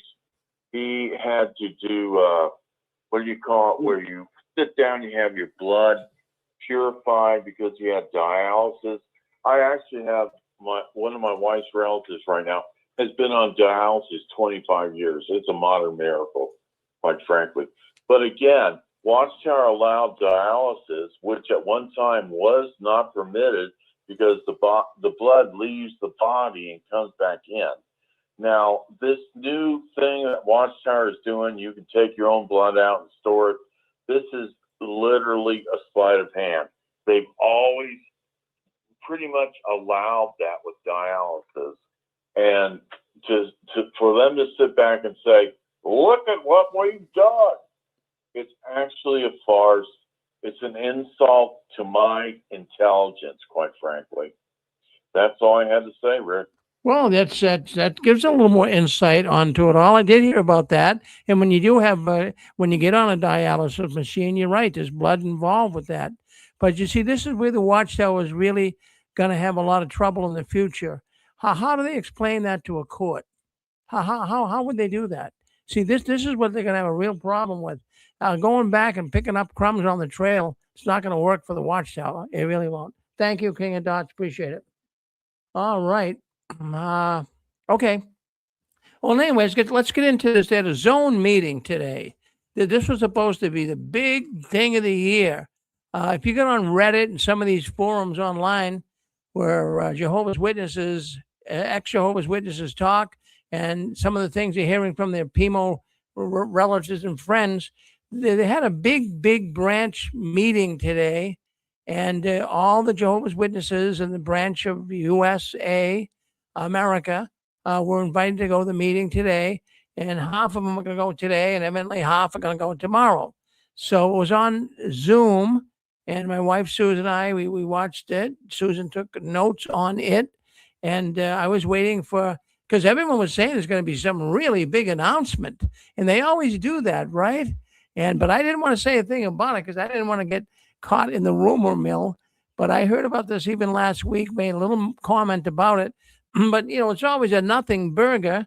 And, even this one was, but I picked out a few things that really struck my fancy, and I'll let you know what it would be. But the speaker started off by expressing joy at being with the audience to praise Jehovah and examine the progress of the kingdom work. See, the Watchtower has to keep telling you they're progressing, and they have to do that. A cult only survives by recruiting new people. Cults always have more going out the back door than coming in the front door. So this brother, Jehovah's Witness brother, he highlights the privilege of helping others come to know Jehovah and the excitement of seeing the work advancing worldwide. Well, is the work really advancing worldwide? Well, we'll go through some of this, but he was giving reports on, the size of the branch in the United States. He was giving reports on the amount of people being baptized. We'll get into that in a little bit, but they were really they started off just trying to let you know that we are moving forward. Jehovah's organization is on the move. We don't see that. As a man that has been studying the Watchtower, from the other side of the tracks here for 20 years, I do not see tremendous growth. I see propaganda. And I'm gonna tell you why. I'm gonna put the burden of proof on myself to prove it. If you're gonna come out and make a statement, then you got to come up with a burden of proof. I'll give you that. All right. But in the United States, they're saying that the branch is enormous. Well, the branch in the United States is big. It takes in the 48 contiguous states, plus by contiguous, what that means is from the East Coast to the West Coast. And if you want to bring in Alaska, they'd have to add Alaska and Hawaii to that amount. So you have a number of islands as well. And they're servicing approximately 25 different countries. So the United States, see what they did now, they didn't tell you this, but a few years ago, they merged it.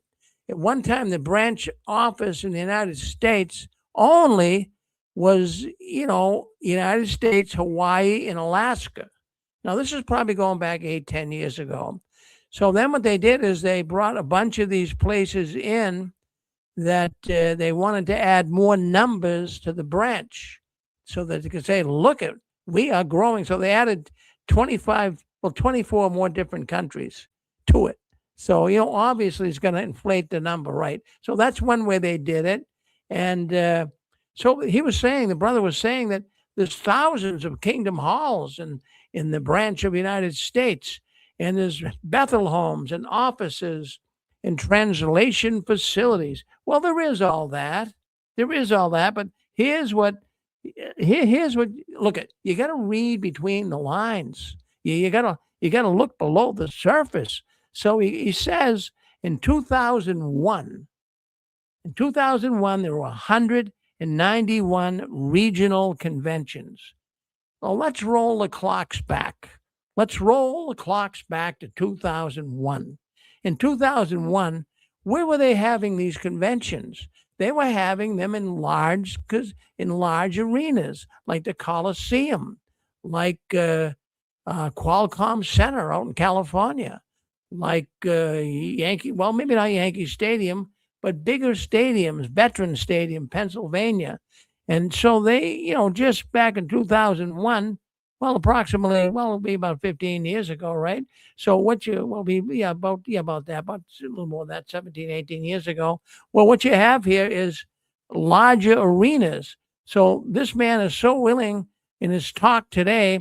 He says in 2001, there were 191 regional conventions. And then in his next breath, he says, today, there are more than 600 with attendance continuing to increase. Oh, stop right there. Look, we talked about it last summer. We'll talk about it this summer. They are having, friends, they're actually having some regional conventions in larger kingdom halls, assembly halls, rented school auditoriums. So these are not arenas. So he's not lying when he said there's 600 facilities, 600 conventions, and there's only 191 back in 2001.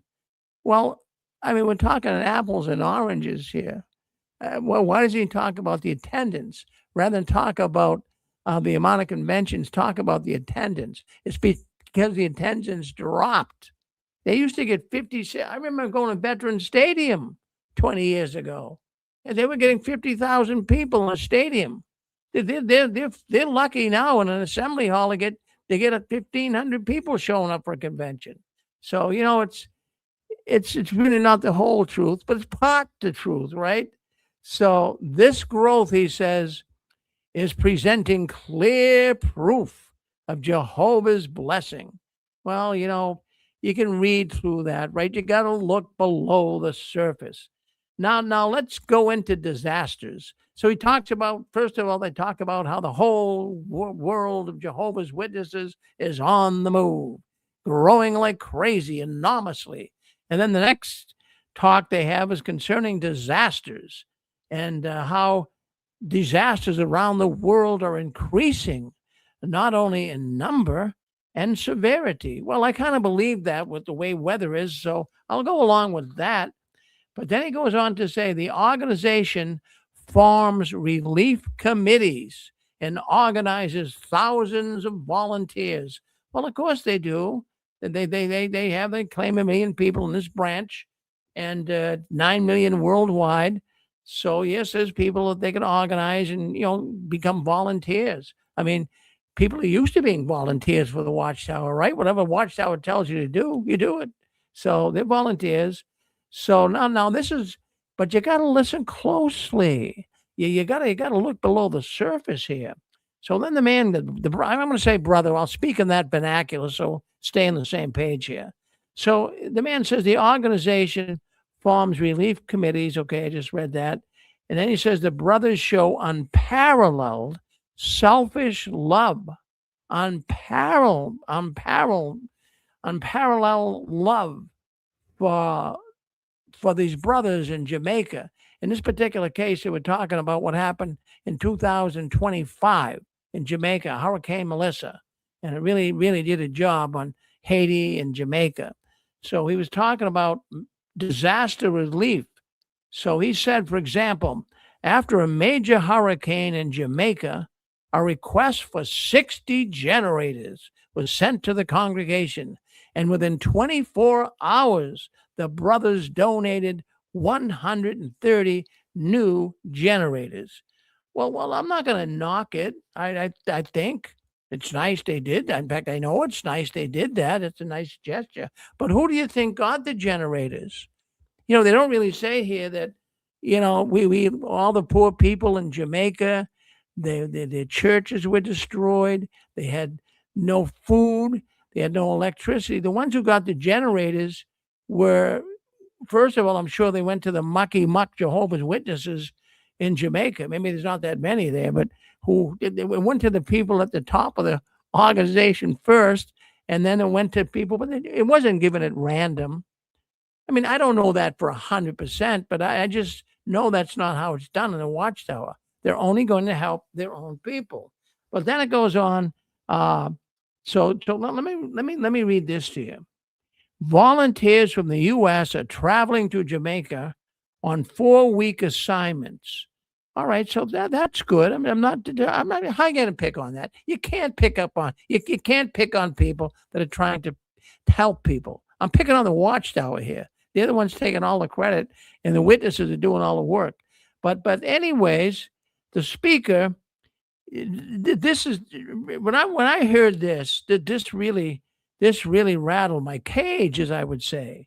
The speaker asked, "In what other organization can you find this kind of love?" And what kind of what? So, in other words, he's saying that Jehovah's Witnesses, there's no other organization that matches the disaster relief love that Jehovah's Witnesses do. Well, I have to disagree with him, and AI disagrees with him. And I wish the witnesses would start using AI more often, because then they could get the real truth behind the truth. Let me just bring up, he's saying there's no other organization that does what they do. Well, let's just take a look at, how about Samaritan's Purse? Have you heard of that? Well, that's Billy Graham's son. That's Franklin Graham. And we have a man that has a program here on the 6 screens on Sunday. He worked. I think he might still work. I'm not sure, for Samaritan's Purse. Now, Samaritan's Purse is a real disaster relief organization. So it's not like the Watchtower. It's a real disaster. They give their help to everybody, not just, Jehovah's Witnesses or a certain Christian group. They give it to everybody who needs it. So the Samaritan's Purse responded to Hurricane Melissa in Jamaica by airlifting and distributing essential life-saving aid, including generators, solar lights, water filters, and shelter kits. Now, I want to show you a picture of the aircraft here. Let me get back into my. Okay, I'm going to bring this. I want you to see. I want you to see this up front and close. I want you to see Samaritan's Purse.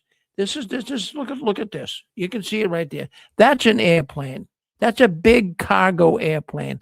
Look at the supplies. Look at food, water, generators, all the stuff that these poor people in Jamaica need. They're sending airplanes in there, big cargo planes, really helping the people. And, the Watchtower is saying that the only ones that really show love. What other organization shows the love that Jehovah's Witnesses show? Well, there it is. There's proof. How about giving the Samaritan's Purse some credit? Now, how about here? Take a look over here. You know what that is right there? That is a field hospital. That is a hospital. It's tents. You can see it. But I believe they had, I forget how many beds they had there, but they actually went over there, Samaritan's Purse, and they put these tents up, and they brought doctors and nurses and medicine, and they really helped the poor people that were hurting and even got hurt by the hurricane, and old people and who needed medicine and couldn't get it. Now, that is a real act of love. But the Watchtowers, no, we're the only ones. We're the only ones that show love. I mean, if the witnesses could just see this, it really is terrible what they say. I mean, let your actions speak louder than your words, Watchtower. Don't go condemning everybody else and you're the best in the world when you're really not. Now, I'm not condemning the fact that you're helping her a little bit, but it'd be nice if you helped others more than just, your own people. That would really be good. Now, those airlifts, that picture of that airplane, well, North Carolina is the home. That's the headquarters of Samaritan's Purse. And these were DCH, these are big airplanes. And they were delivering thousands of pounds of supplies, including generators, as I said. Now, the Watchtower, that's all they said they did was send generators. And then, as Dan was even saying earlier, it was more than likely, paid for by the local congregations. And then these field hospitals, there it is right there, 50 beds. 50 beds. Now, that's pretty remarkable for some tents in a field to be able to take care of these people. So, friends, when I think of disaster relief, I think of Red Cross. I think of Samaritan's Purse. I think of other Christian organizations, but there's no way that I think of disaster relief as a Jehovah's Witnesses claim to be the best in the world at it. Now, come on, this is just, yes. Yeah, I was going to tell you, I've visited a lot of churches over the years, and I was blown away at the food pantries. Even the Mormons here have a food pantry it looks like it's as big as Walmart. Forklifts, trucks, docks. I was like, oh my God. Then I went to this other place and they're like, oh, that's a community garden. And I said, man, that's huge. Who's that for? They go, anybody. And I go, what's this thing here? And they go, oh, this is the doctors. Who's this for? Anybody? Dentists? Anybody? I'm going, my God. And they had a food pantry and they had a clothes pantry. That's almost a staple in most churches that are a little conscious. That says we got to do something for the community. In fact, that's what churches were in the old days. They were to serve the community, serve the people in need. The people who had went to the churches, dropped off. The people that didn't have went to the church and they got what they need. And so they're so out of touch. I'm not, like you said, Rick, they're doing some good, but they're so out of touch compared to what's going on and even the smallest churches around town. Well, there you go, Dan. Well, thank you for that comment. And as I really heard that statement from that brother giving the talk that we're the most loving organization on the planet, basically, when it comes to disaster relief, that's a bunch of baloney. Because then I'm also... They isolate their people. That's how the people are so isolated from information, because Doctors Without Borders notes how they have physicians that go into these war zones and they only charge a 28% for administrative. We don't know what the percentage of workers per administrative cost is for the Watchtower. We have no financial oversight on them, never have. You got it, Pixie. And, it's not just Samaritan's Purse. Other churches, missionary groups, NGOs, it mentions also in this information I got from AI, a number of ministries, the Baptist ministries, they were providing generators. So it just wasn't Watchtower providing generators, but we get it. I hope you guys get it. And it's not that the Watchtower doesn't do anything. I'm sure they help their own people, but there's other groups too. Watchtower is not the only one, and they're certainly not. I wouldn't rate them as superior when it comes to disaster relief. All right, now the brother, I say it in their vernacular. He's not my brother, but I'll say it so you know what I'm talking about. The brother that gave the talk day on this so-called special branch day meeting, he was saying that 1 in every 5 people is a regular pioneer. Did you know that? I didn't know that. I mean, that Susan took some notes from me, but I can't. 1 in 5 regular pioneer. That's crazy. That wasn't when I was a witness. 1 in 5. So I think that. So now here's another piece that you got to look below the surface. So 1 in 5 is a regular pioneer. Now, okay, the hours have been dropped. You know that you can be a pioneer? I guess evidently from what I've been told, you're at the 6th grade, you can be a pioneer if you're putting like 5 hours a month in. So they don't tell you that. Now, when I was in 20 years ago, a pioneer had to get 90 hours a month in. I mean, that's a big difference. Today, you can pioneer everything for 5 hours. So you're going to get way more. So, I mean, you could have been a pioneer, right? Most people listening to this program got 5 hours a month in. So you could have been a pioneer. So a statement like, we are growing leaps and bounds, 1 in every 5 is a regular pioneer. Well, wait a minute. I mean, can you see through this? Evidently, the witnesses can't. You want to say something? Go ahead. Yeah, so like it's 50 hours. 50 hours, not 5 hours. 50 hours. It's 50 hours right now to be a pioneer? Yeah. Well, I mean, I know you. I'm not going to disagree with you, Nicole. I'm not going to. Yeah, it's 50 hours. I still talk to regular pioneers, and they're trying to get me to, do my auxiliary pioneering and then eventually become a regular pioneer again. It's 50 hours. All right. Well, it used to be 90, then 70. Now they drop it down to 50. And for auxiliary pioneers, they only have to put in 30. But if the 30 hours. But if the circuit overseer comes, they can pioneer with only 15. Yes, that's right. And some of the people who are regular auxiliary pioneers, they do 30 a month, but when the circuit overseer comes, they put in only 15. well, let's just slow down 1 second now. Now, Nicole, you still go to the Kingdom Hall, okay? That you still go to. I don't. No, I don't. I haven't been to the hall in about 2.5 years. So how do you know it's 50 hours to be a pioneer? Because that's not the figures I'm getting. Because I'm not disassociated, I'm not disassociated. My friends and they think that I take meetings on Zoom, so they talk to me all the time. So it's 50 hours. My spouse is still a witness, and he, still goes to the meeting, whether it's on Zoom or in person. So yeah, it's 50 hours. That's how I know. All right. We spoke with Pimi. Pimi said the same thing, so that's great. And I get the Kingdom Life Ministry. And for persons who have the JW.org app, you can go on to the JW.org app and you can see it is 50 hours a month for pioneers, regular pioneers. All right. Well, somebody listening to the program right now, type into AI. Zach, you in front of a computer? If someone's listening to this program right now, punch into AI, how many hours in 2026 does a Jehovah's Witness have to be a pioneer?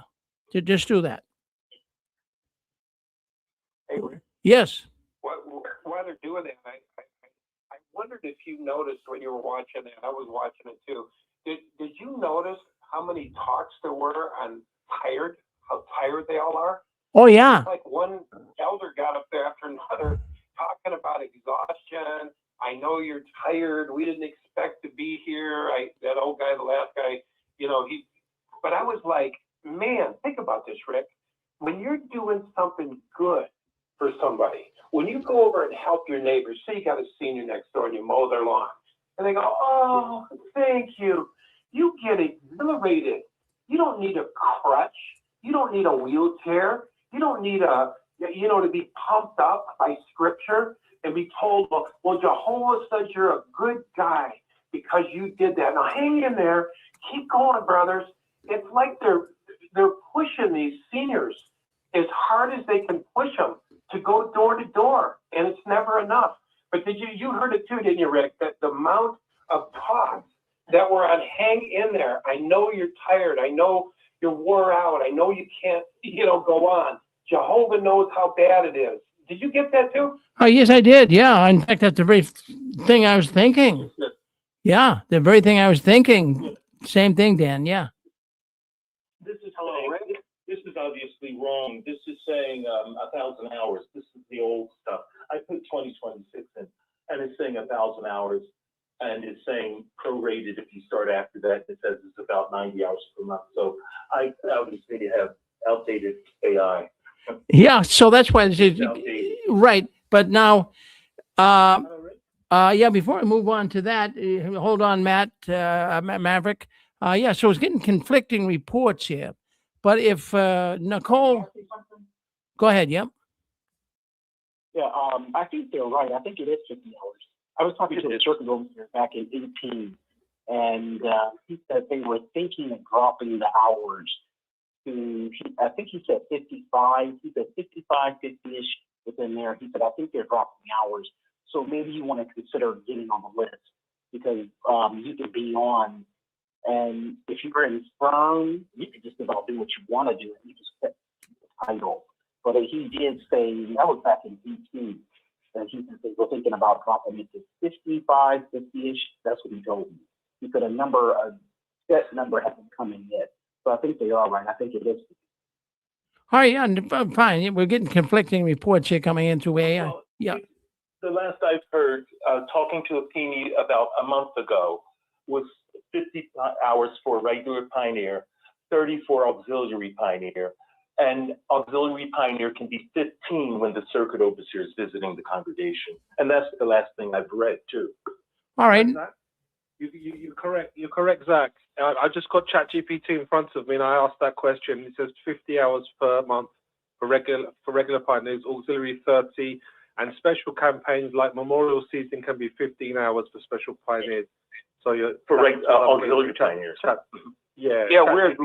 Mine said 15 to 30. Mine said 15 to 30 and 50 for some other thing, but it said it can vary between 15 and 30, which I do think they have a scale in there. But anyway. But you're confusing it. What Maverick just said, 50 for regular Pioneer, 30 for auxiliary Pioneer.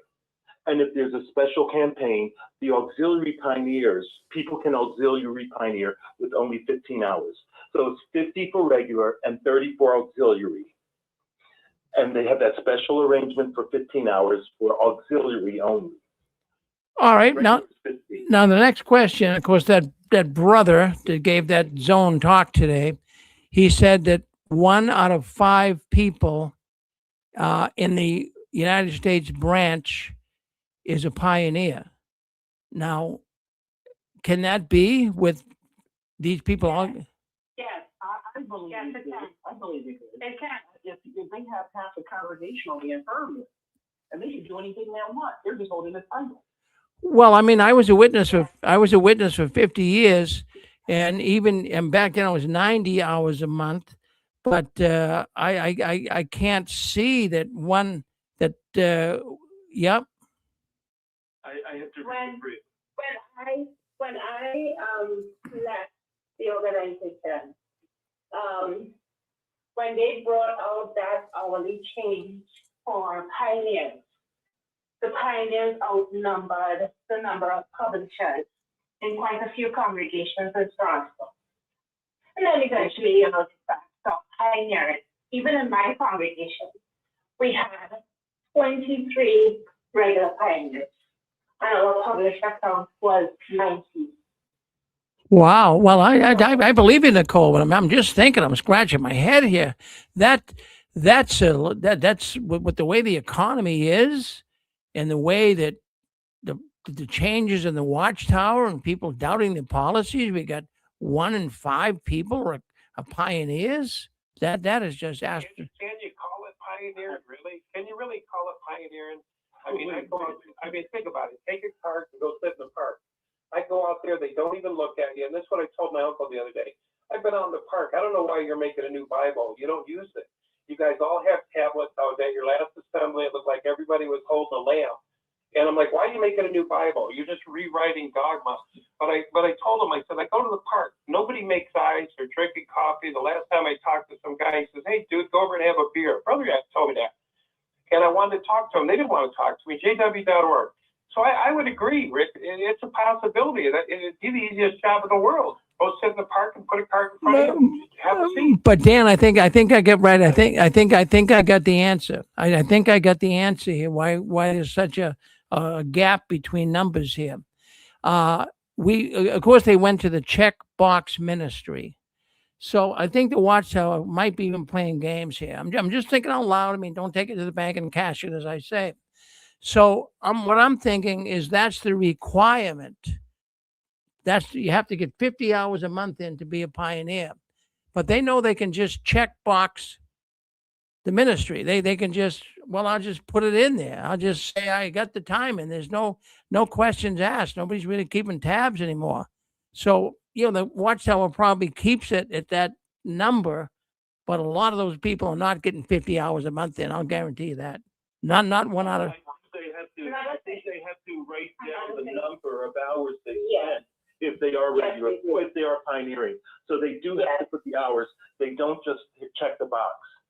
Check the boxes for publishers. Well, it's like Dan was just saying, maybe with the carts, and maybe as other witnesses observe how the cart witnessing people. I mean, I suppose I could be a pioneer with a cart. You're not hoofing it.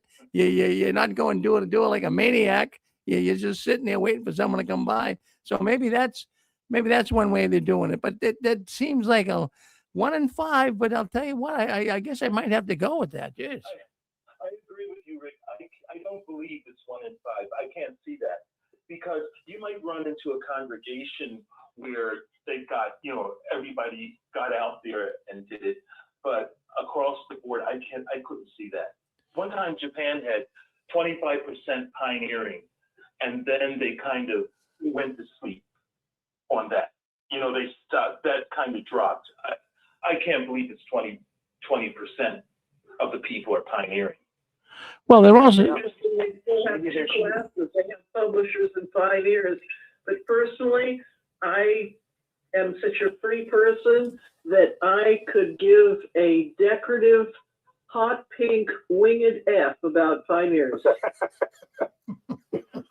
Maybe they're cheating. Well, years ago when it was 90 hours, I think you have to get 1,000 DB per year, but it was a secret. If you made 750 or 780, you could still stay on the list.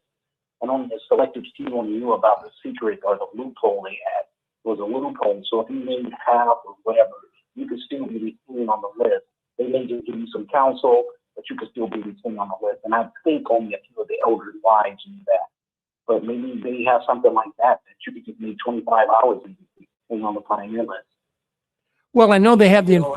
Well, go ahead, Dan. I can tell you they're very lavish in their breaks.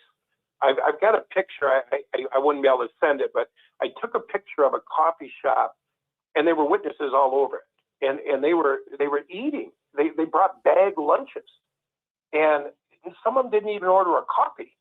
And I'm looking around, and there's a bunch of witnesses here, and they had a cart outside. They were all rotating. They were going out, standing by the cart, coming in. I went to try to talk to them, and they just kept saying jw.org.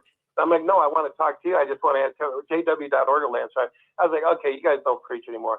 Anyway, I went in the coffee shop the other day, and there's a sign on the table. It doesn't say witnesses, stay the hell out, but it says if you come in, don't bring your lunch and buy a coffee. You know what I mean? And I'm like, oh my God, I remember when they put that up when we used to go to the coffee shop, because we'd sit in them, we'd go out, get our hour in real quick, and then go to the coffee shop and sit there 2 hours. But they put a thing saying no Jehovah's Witnesses on the door. And you could say it's discriminatory, but they said, we will not have you come in here and take up all of our tables. Rick, they put 2 tables together. They got their laptops out, their watchtowers and Bibles. And I asked them one time, I said, why you guys got your Bible out? You don't use them, because they all had the laptop. And the lady got all pissed off. But it was like they were showing everybody that they were having a study. But I'm like, guys, you're taking up this whole little coffee shop. It was a Flying M coffee shop, state of the art, and there's witnesses over here with bag lunches and soups, and you know what I mean, and witnesses over here having a Bible study, and they put these signs all over and they got them out, thank God. Anyway, they lavish in the breaks. I can tell you, it seems like an easy job now, Yeah, well, Dan, even that branch meeting today, when he was talking about 1 in 5 regular pioneers, he also went on to say, he said, and this is very impressive, because evidently that number also includes older ones.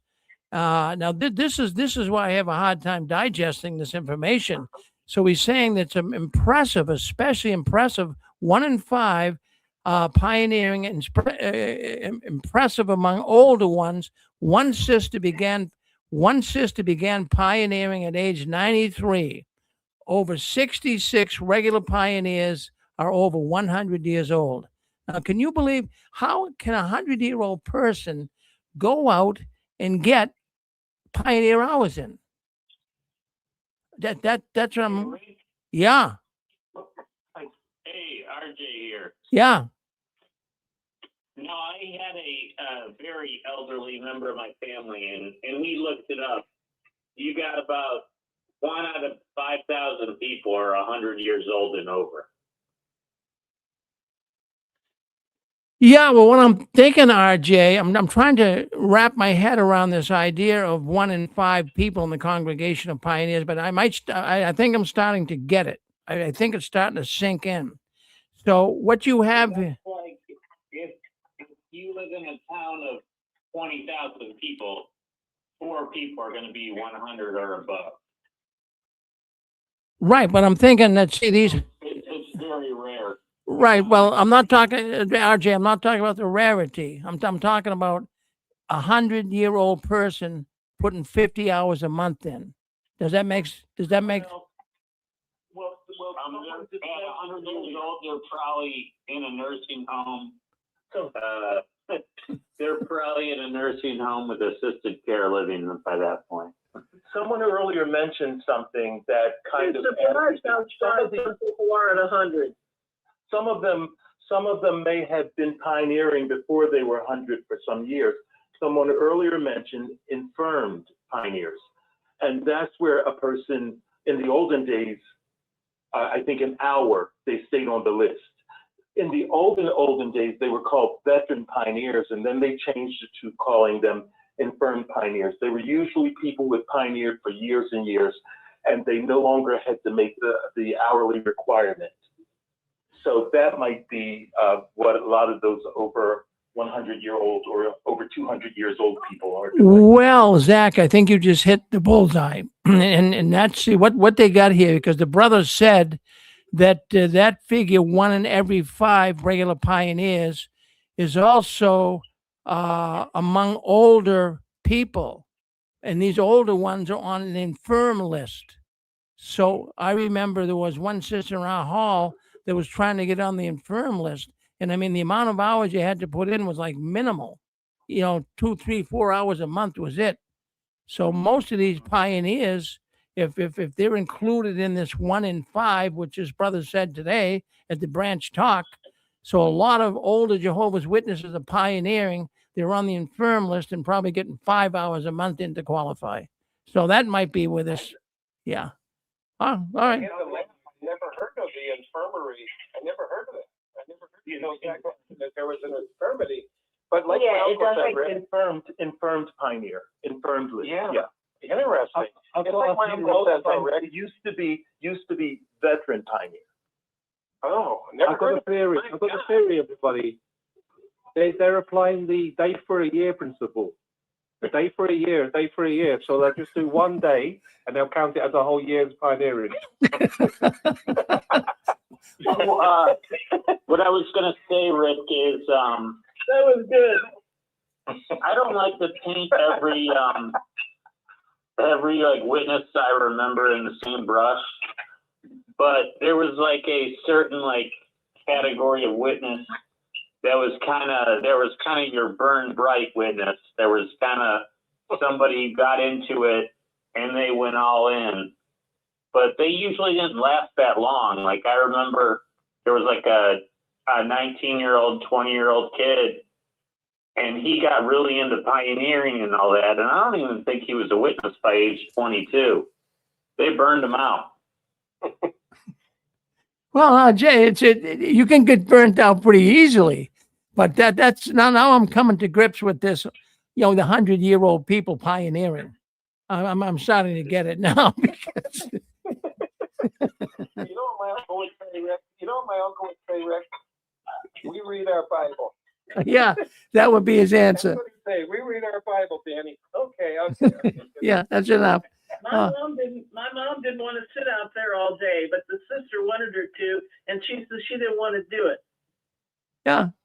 But I could see where if they have such lavish lunches, I could see where a 70-year-old pioneer could be a pioneer partner of a 100-year-old gent, and then take it real slow and have a half a day lunch, and might be social. Yeah, walking around with walkers to do it. When you said 106, when I pictured it, I almost passed out.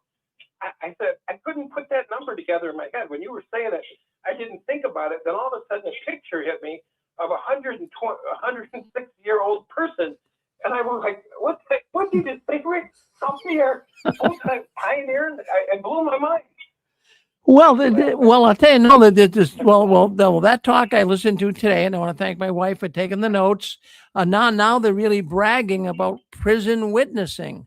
Now, that's something I don't think I'd brag about. I really wouldn't. So what they got, they said prison witnessing. There is now 2,852 Bible studies in 2,200 prisons in the branch office in America. In one state, 14. Terrible, but I guess they need something to do. It's something, but it says in one state, 14 prisons aired the live regional convention broadcast to 200 prisoners. Well, I think the reason why that regional convention was broadcast to prisoners, I think it was for capital punishment.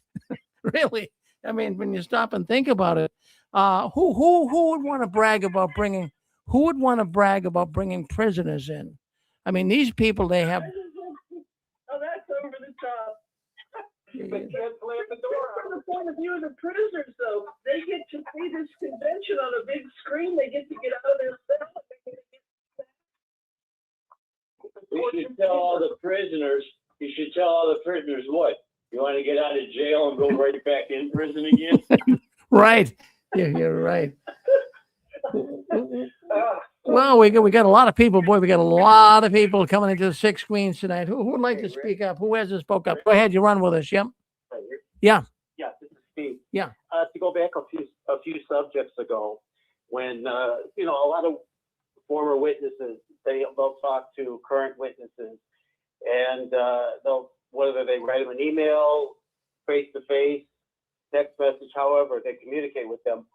But and then even the former witnesses seem to get a little bent out of shape when someone doesn't agree with them. But if you understand what you're dealing with years of mind control. And if you understand mind control, you're not going to undo that with one conversation or email.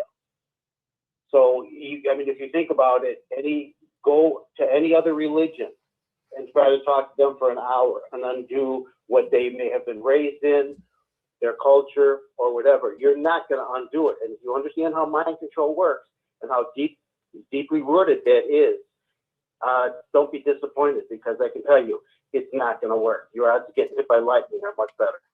There you go. Well, Steve, always good to hear from you. My goodness, always good to hear from you. Thank you. Come up with some really good thoughts here. Thank you, Steve. Who else would like to speak up? We got a lot of people in the blue zone. They want to speak up. So if you want to say something, you're on with us. Go ahead. We got 602. Did 602 speak up? Go ahead, 602. Hey, Rick, what's up? Good, Gilbert. Yep. Hey, listen. I am highly offended, and I am pissed off about the subject of pioneering. Let me tell you why. Because don't you remember over years I've been telling you words mean things? Yes. Words mean things. And you have to live by that motto. Words mean things. And this is what our governments or religions, anybody evil like the devil is always changing the words. And this is what Watchtower is doing with the word pioneering. Now listen, Lewis and Clark, when they were going through the Missouri River all the way up west, they were pioneers. The Okies, the people from Oklahoma in the land rush, and then the people that from Oklahoma and the sand, when everything dried up and they were going to California, they were Okies. They were pioneers. You saw Grapes of Wrath, where Henry Fonda buried his dad in the side of the road. They were pioneers. They were going where no man has gone, like Star Trek, right? They're pioneers. And so Jehovah's Witnesses are not pioneers. Listen, when I was 19 years old, I don't know why I didn't get this fellowship because I yelled at all of the elders, and the town was not big enough. I was 19-year-old kid, but and it was one huge. I remember it was just one huge Spanish congregation, and it's like it's like the saying says, this town isn't big enough for the two of us. And I had to leave. I couldn't be in that town, so I moved to a congregation east of Yuma. And there was about 2-3 people that would show up on a Sunday. The elders, the ministerial servants wouldn't go to the meetings. And they just kept it, alive. They don't want the numbers to die. So I'm 19 years old, and I was driving this weekend with Nadine, and I showed her. I go, we were 60 miles outside of Yuma, and I go, you see those mountains way up there? They're like another 90. I used to drive out there.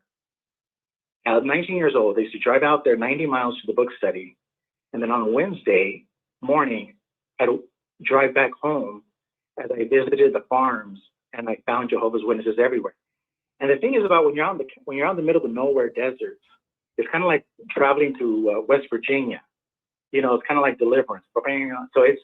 So I'm a 19-year-old kid, and by the time I'm 21 years old, there was 100 people in that congregation.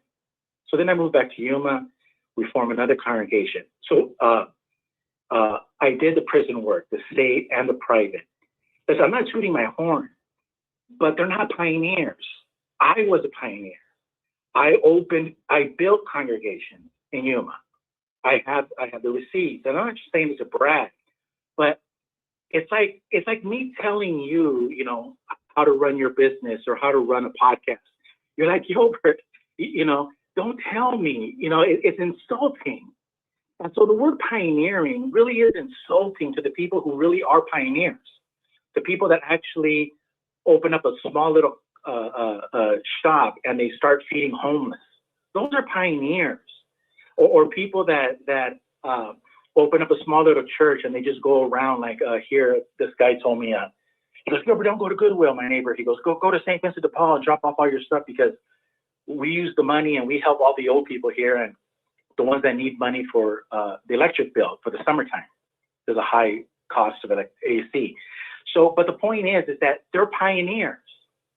And so the Jehovah's Witnesses, when they're listening to this show, they don't understand that they're being stupefied.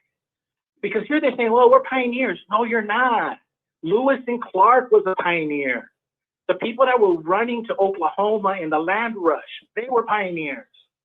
The people that build congregations out of nothing are pioneers.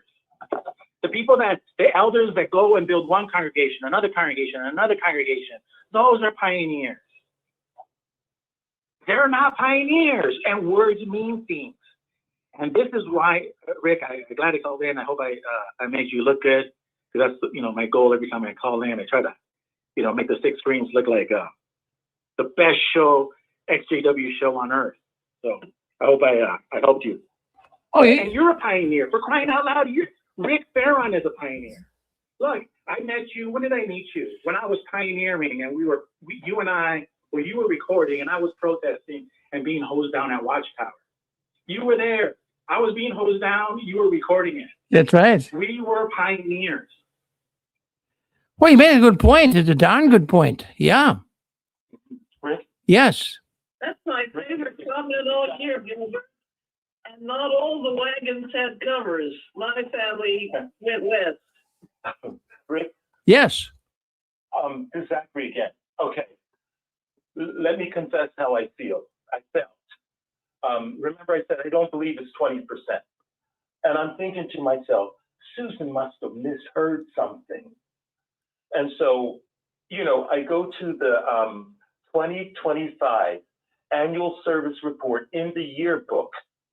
The average number of pioneers per month is 1,743,567. Divide that by the average publishers preaching each month of 9,047,083. It comes to 19.2%. So it is 1 in 5.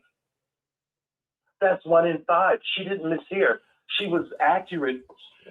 The report says 1 in 5. You do the math. Yeah, well, I can't get over that. yeah, no, if you go back on the trail, because we didn't have that. We didn't have 1 in 5 my congregation. I'll tell you that. No, No. we didn't either. Yeah.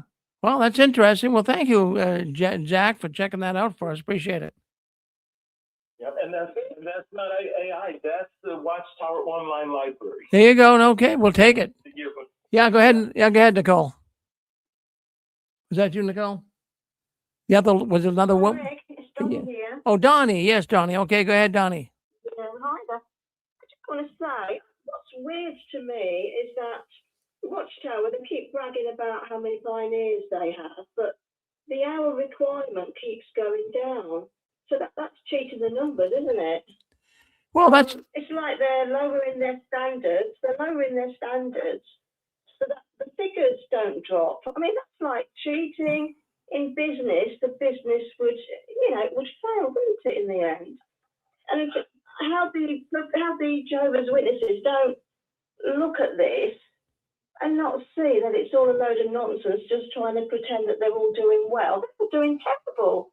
Because, when I got baptized, I auxiliary pioneered, I had to do 60 hours, and then when I left 3 years ago, I could auxiliary pioneer just 15 hours if the circuit overseer was there. And it's just absolutely ridiculous. The standards are just getting lower and lower. That's all I want to say. Thank you. Well, thank you, Donnie. Always good to hear from you. Yeah, go ahead, sir. One more thing, this after again. Okay, we're saying 90 hours a month is what it used to be. No, it used to be 100 hours a month for what they call full-time pioneers. And if you didn't do it full-time, you were called a vacation pioneer, and you had to do 100 hours per month as a vacation pioneer. And if you did it for 2 weeks, you had to do 75 hours that month, 50 hours in the 2 weeks you were vacation pioneering, and 25 hours the rest of the month. And that carried over into the next arrangement of regular pioneer and temporary pioneer. So the thing is, so what are you calling a pioneer? I guess I'm the real pioneer. I'm Daniel. My name's Daniel Boone. I know you are. Yes, but I'm saying what are you? What are we talking about? The 2025 pioneer or the 1980 pioneer? You kind of have to put a year with it to know what you're talking about now. Well, I'll tell you, thank you for sharing those stats with us, Zach. That's good. No, well, listen, we've been talking a lot about pioneers, but that I don't know how many people heard that talk today. This so-called branch office talk all across America. All the witnesses went there. Well, half of them went there today. Half are going to go there tomorrow. But in the context of the speakers talking today at the branch, they were talking about how a lot of witnesses can get tired. The speaker actually addressed the reality that many feel increasingly tired due to the stresses of this system. So I had to stop and examine that statement too. Why do you think a lot of Jehovah's Witnesses are tired? I'm sure it's partly because of stress from the system. What do you think is the reason why witnesses are tired, Junction Guy? Oh, Rick? Yeah, well, hold on. Let's go to Junction Guy first. Well, okay. You said, why are witnesses tired? Yeah, I wanted to try to finish what I was saying. Then we can let me finish what I was saying. This is what he brought up today at the branch office. The speaker addressed the reality that many Jehovah's Witnesses feel increasingly tired due to the stresses of this system. Now, he says also they feel tired because of advancing age, illness, responsibilities, but he doesn't say that, the Jehovah's Witness religion is making them tired. It's everything else but that. What do you think, RJ? I think I don't want to compare it to inflation, but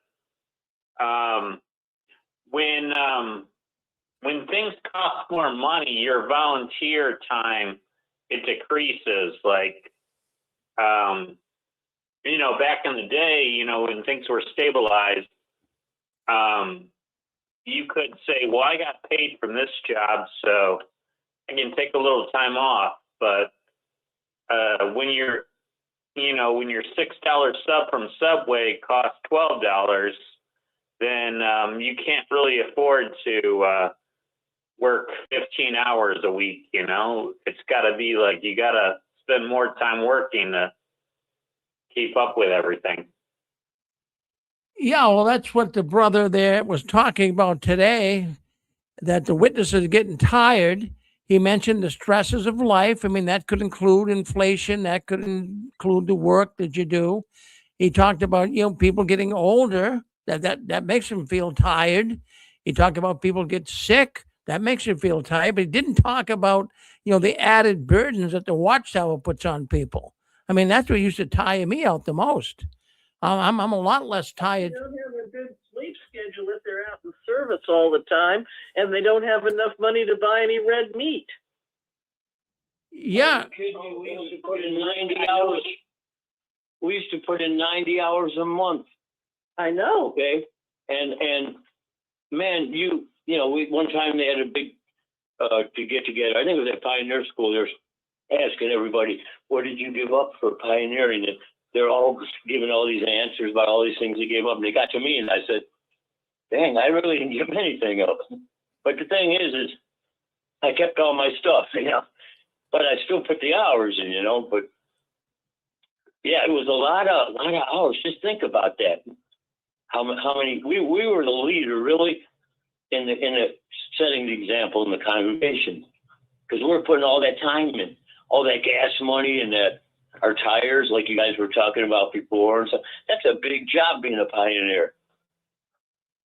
Like I said, Yeah. By the way, my name's Davy Crockett. I'd like to introduce myself. Hi, Davy. I'm just kidding, but Well, listen, in fact, I got another thought I want to come up with here. I got another thing I want to share with you guys. I know you probably don't read all the Watchtowers, but I kind of have to keep up on some of this stuff to do the news. But I'm noticing here in the September 28th, Watchtower Study Edition also carries over to the next study edition, October 4th. But paragraph 4, particularly here, I'm noticing something that might be showing a real shift in where the Watchtower is going in the future, because we know they've been making shifts right along. But they're now saying, it's right there in the Watchtower, paragraph 4, August 4th edition, 2026 Watchtower. They now say that the Bible student should not dictate himself. I'm sorry, not dictate, but he should not dedicate. The Bible student, meaning the witness, he's studying the Bible. Now, that's interesting, referring to the Bible student. They're talking about someone, learning about Jehovah and trying to come to grips with Jehovah's message. So they say the Bible student should not dedicate himself to a set of teachings, to a teacher, or to an organization. Now, that's odd to me. I mean, we were told when we were learning the so-called truth that we had to dedicate ourselves to the teachings of the Watchtower. We had to dedicate ourselves to our teachers, the elders in the congregation, and we had to dedicate ourselves to an organization, the Watchtower organization. Now, that paragraph, I'm reading it verbatim, they're now saying that the Bible student should not dedicate himself to a set of teachings, to a teacher, or to an organization. This is very shocking to me, because it's very significant, because loyalty to the organization was always paramount to Jehovah's Witnesses and paramount to the governing body. So now they're coming out and saying, let's not dedicate ourselves to this. I mean, that's a complete reversal. It's almost like I don't think so. It's totally opposite. I think that's a reversal. No? No, that's not a reversal. Hey, Randy, we were told to dedicate ourselves to do God's will.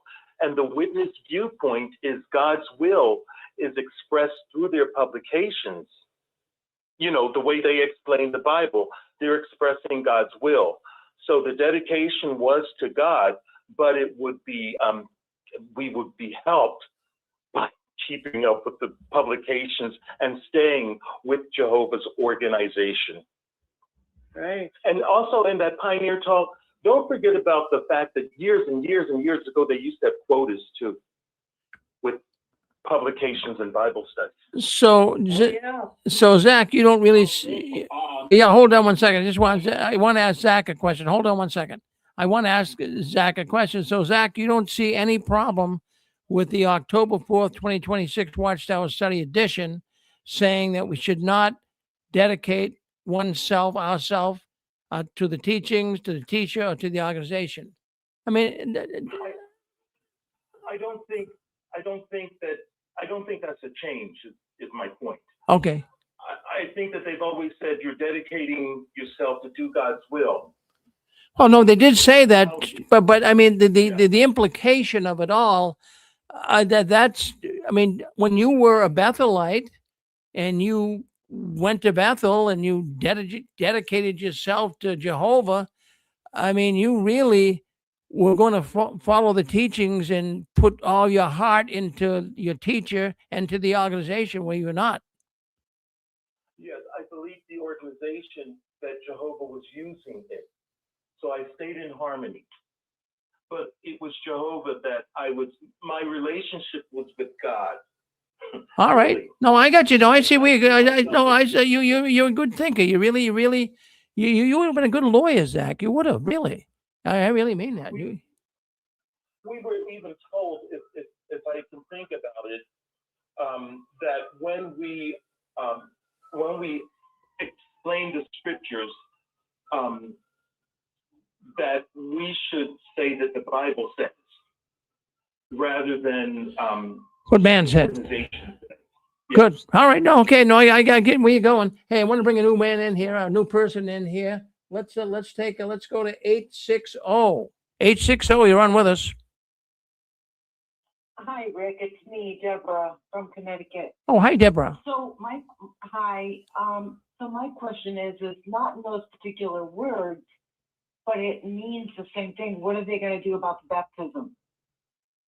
Because when you think about it, you're not dedicating yourself to the organization, but they have you agree. You're in agreement to being associated with. You know, it's almost the same thing. They're going to have to change the baptismal words. Deborah, you're on the ball. You're on the ball. That's I got thinking that myself. I mean, we dedicated. Well, when I was baptized back in 1967. So I was baptized in the name of the Father, the Son, and the Holy Spirit. But in 1983, I believe it was, or 85, I think 83, they took and they changed it to dedicate Father, Son, and into an organization, spirit-directed organization. Well, actually, in that question, they asked, are you aware that your dedication or your baptism identifies you as one of Jehovah's Witnesses in association with God's spirit-directed Exactly. That's the same thing. Exactly. But if you look at it that way, it's the same thing. You're dedicating yourself to the organization. But I'm making You're not dedicating yourself to the Father, the Son, and the Holy Spirit. Because they come nowhere in the picture in that baptismal. I do think that is pulling the words farther. I think they had enough foresight thought to recognize that, and that's why the word is the way they did. Just like they did with this blood transfusion stuff, right? They didn't think that out very well now, did they? Well, Deborah, you're a sharp woman. You're picking up on stuff. You're reading between the lines, and that's good. Then Watchtower doesn't want you to do that. Well, we love you too, Deborah. I love Susan. Say hi to Susan for me. Well, I will. Well, thank you. Thank you. No, thank you, Deborah. A junction boy, a junction guy. Do you want to come on? I see you really want to come on down there from Tennessee. You're on with us, junction guy. Go ahead. All right. Can you hear me? Oh, we can hear you. What are you going to say, Junction Guy? Oh, well, I had a lot to say, a lot going through my head. I'm wondering, that what was put in print was for the benefit of those in the service, so they can tell everybody, see, we don't follow an organization. That's my thought on that. But it also could be legal stuff, all these new changes that's come along for legal purposes. When they go in a court of law, they can say, see, we're not a cult. We don't follow the organization. We follow God, That's my point on that. Well, that makes sense. That makes sense. Yeah. And something else I was going to say, I remember, when I was a witness, the Watchtower and Wakes coming out a couple months ahead of time. But now we've got them coming out in September, 6 months ahead. I don't remember that, back then, coming out 6 months ahead. Well, they're doing that. See, basically what they're doing now, Junction Guy, I know you've been out for a while, but they still every month do the Watchtower Study Edition, and they do it well in advance. But they don't print it. They're only printing. I don't think they're printing any new public edition Watchtowers. They're using older ones right now. So they get plenty of time there. I guess at Bethel to just print stuff way ahead of time. So that's, I think, is the reason for that, but it is way ahead. It was never that far ahead. Yeah, we're looking at October 4th, I'm reading here with this information. Yeah. But listen, the crazy, did you, when you were with, go ahead, I'm sorry, go ahead.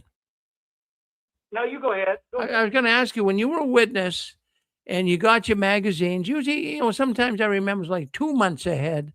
Did you ever read like ahead? I never did. I always just waited to the night before. I used to study my Watchtower. Yeah. Yeah, that was pretty much. I always read ahead. I read ahead. I'm that person. Yeah. Well, I thought you might be, Pixie. I thought you might be. Yeah. I would read. I got that spiritual food. I wanted it.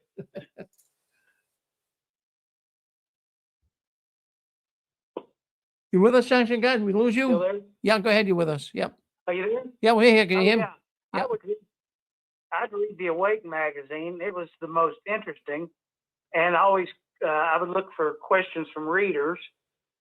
That's what I would do. Of course, we always had our family study the night before. But I was going to say, you're talking about the pioneers, the 1 in 5. And I'm wondering, a lot of witnesses fudge on their hours, Oh yeah.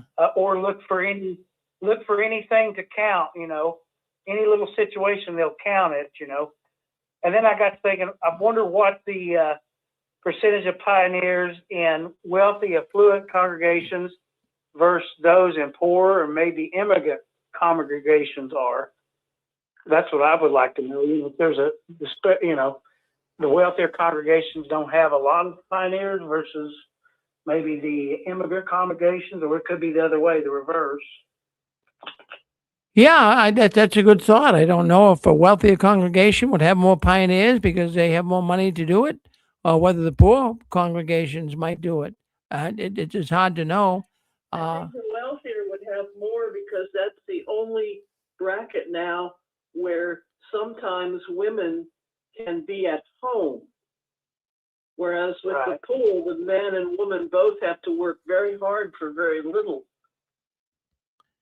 And but even some even in a poor congregation, like for example, like retired people, I guess they could do it in a rich congregation too. But I'm thinking a lot of in poor congregations, a lot of people do get like assistance and help from the government, so they might be able to. In fact, the Watchtower even encourages that, and many people are in the pioneer ranks because they are getting help from the government and they can do it without having to work full time. So I wouldn't know. Maybe Chat GPT will know it. I don't know. Yeah. Well, very good. All right. Let's see. Yeah. Okay. A minute ago, you said you asked about did you read or study Watchtower? way in advance, and you said often you usually studied the night before. Right. So I have confessions here. I want to ask you, did you ever find yourself studying a paragraph before? Well, no, in fact, no. Well, I'll tell you what I did, Zach, because I mean, I was wiggling my way loose, and I really, in fact, I would study. I'm talking sometimes 4 or 5 hours on a Saturday night. I just didn't study for 5 minutes, and I would really when I went in and answered. In fact, I'll tell you what happened to me. Of course, I'm not, boasting or anything, but I was of the anointed class. I think most people know that. So, I figured I had to really set the example. You can't have an anointed person there, underlining as the brothers walking by. So, I mean, I really went, I really took my time and studied, but in fact, I got in trouble for studying too hard. I really did, because I would answer. What I would do is they would call on me, and I would answer, and it got to the point that nobody else would answer. So I was called in the back room twice because of that. Because my former wife and we studied together, and we had really knew what we were talking about when it came to the scriptures. So anyways, I was called in the back room, and the elder, the Watchtower conductor said to me, "Rick, don't comment like that." I says, "Like what?" He says, "Your comments are too eloquent. Nobody can comment." Now, can you imagine? I mean, because I was studying, I'm not patting myself on the back here. I really studied the scriptures. In other words, all those scriptures I looked up. I tried to really understand exactly what they were saying. And so he was upset with me that I was answering like that, because he said nobody else can answer like that. So when you speak up, then nobody wants to, they can't answer like that. So they feel like they don't want to answer at all. So I said, yeah, but that's not my fault, Yeah, go ahead. I went to a Toastmasters meeting one day, and they gave this thing. They said, "Hey, here's how to give a talk on inspiration." And anyway, I loved it, and I said, "Man, I'm going to put that in my next talk." So I talked about this brother that went fishing, and I said, "Man, he got up at 5 a.m. He ripped these weeds out. He went through the weeds. He was up early, and he threw his pole in the water. He was so excited." And I said, "That's the attitude we got to have as witnesses." And the brother looked at me, and he goes, "Where?" The same thing. He didn't say hell, but he's like, "Where in the hell did you get that?" It was like, there were so many good points he said you could have brought out, and he gave me a fat W. I want you to work on this again, brother.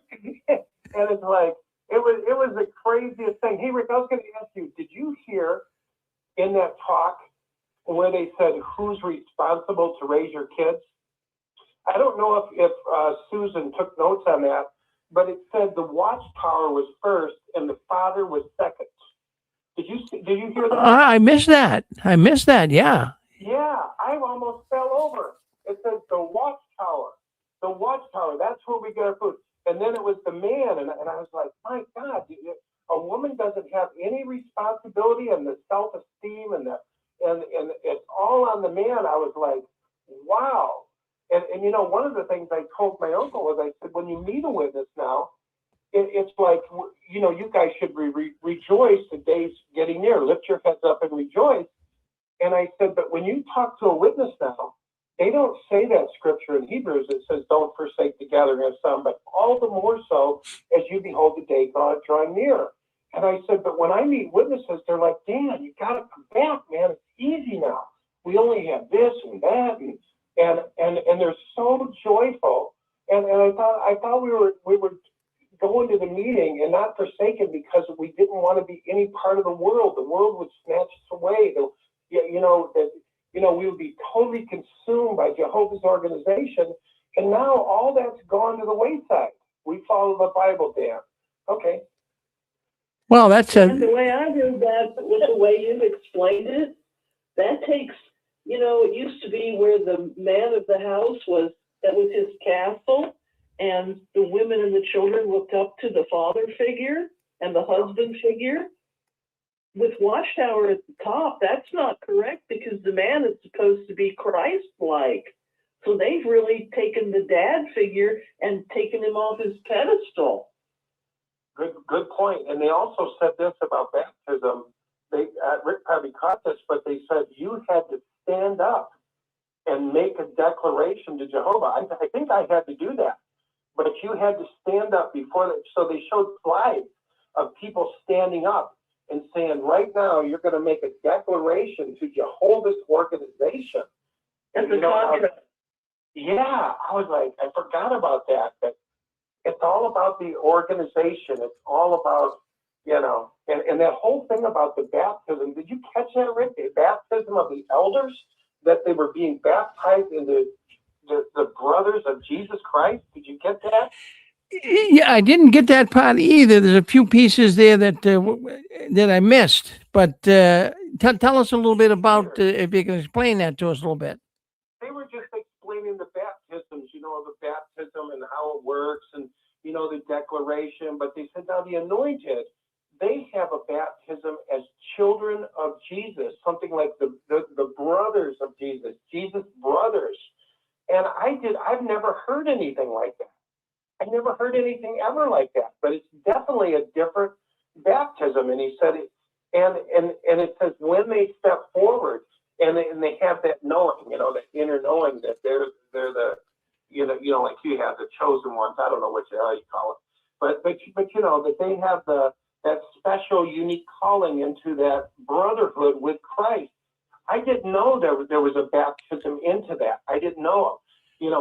I don't know if it was literal or figurative, but they said that there was a special, it was definitely a special baptism into the brothers of Jesus. They're the brothers of Jesus. Well, I think. Nobody else is. Well, I'm hearing that basically for the first time. We're going to do a little more on that, maybe bring it up next week. But on the surface, what's got me thinking, see, as a real Christian, in fact, even as an anointed Christian, when you're baptized, it's even a real Christian does not have to be baptized in water. A real Christian is baptized with fire. Now, what does that mean? That means they're baptized by the Holy Spirit. So maybe some witnesses are questioning the fact that, well, how is it that great crowd members, including elders, how is it that they're not baptized by fire according to the Christian real doctrine? So they might be trying to even look at what I think could be happening, Dan, is the Watchtower has to move to mainstream Christianity. Yeah. And they gotta. I think that's the new Bible. I think that's going to be the new Bible. And they gotta take some of this doctrine that they had that's muddied, but they just can't come out and change it. So just like with the blood situation, they're clarifying it, and eventually they'll clarify a lot of their teachings to come in more line with the Christian truth, so to speak, because they're gonna have to. They want to reach a large audience. The people that like us, getting older, they don't really need us anymore. They need young ones that will connect. That can't connect with 1975, 1914, any of that stuff. So we're dinosaurs. When we're gone, it's a whole new organization, and they have to make it more mainstream Christian.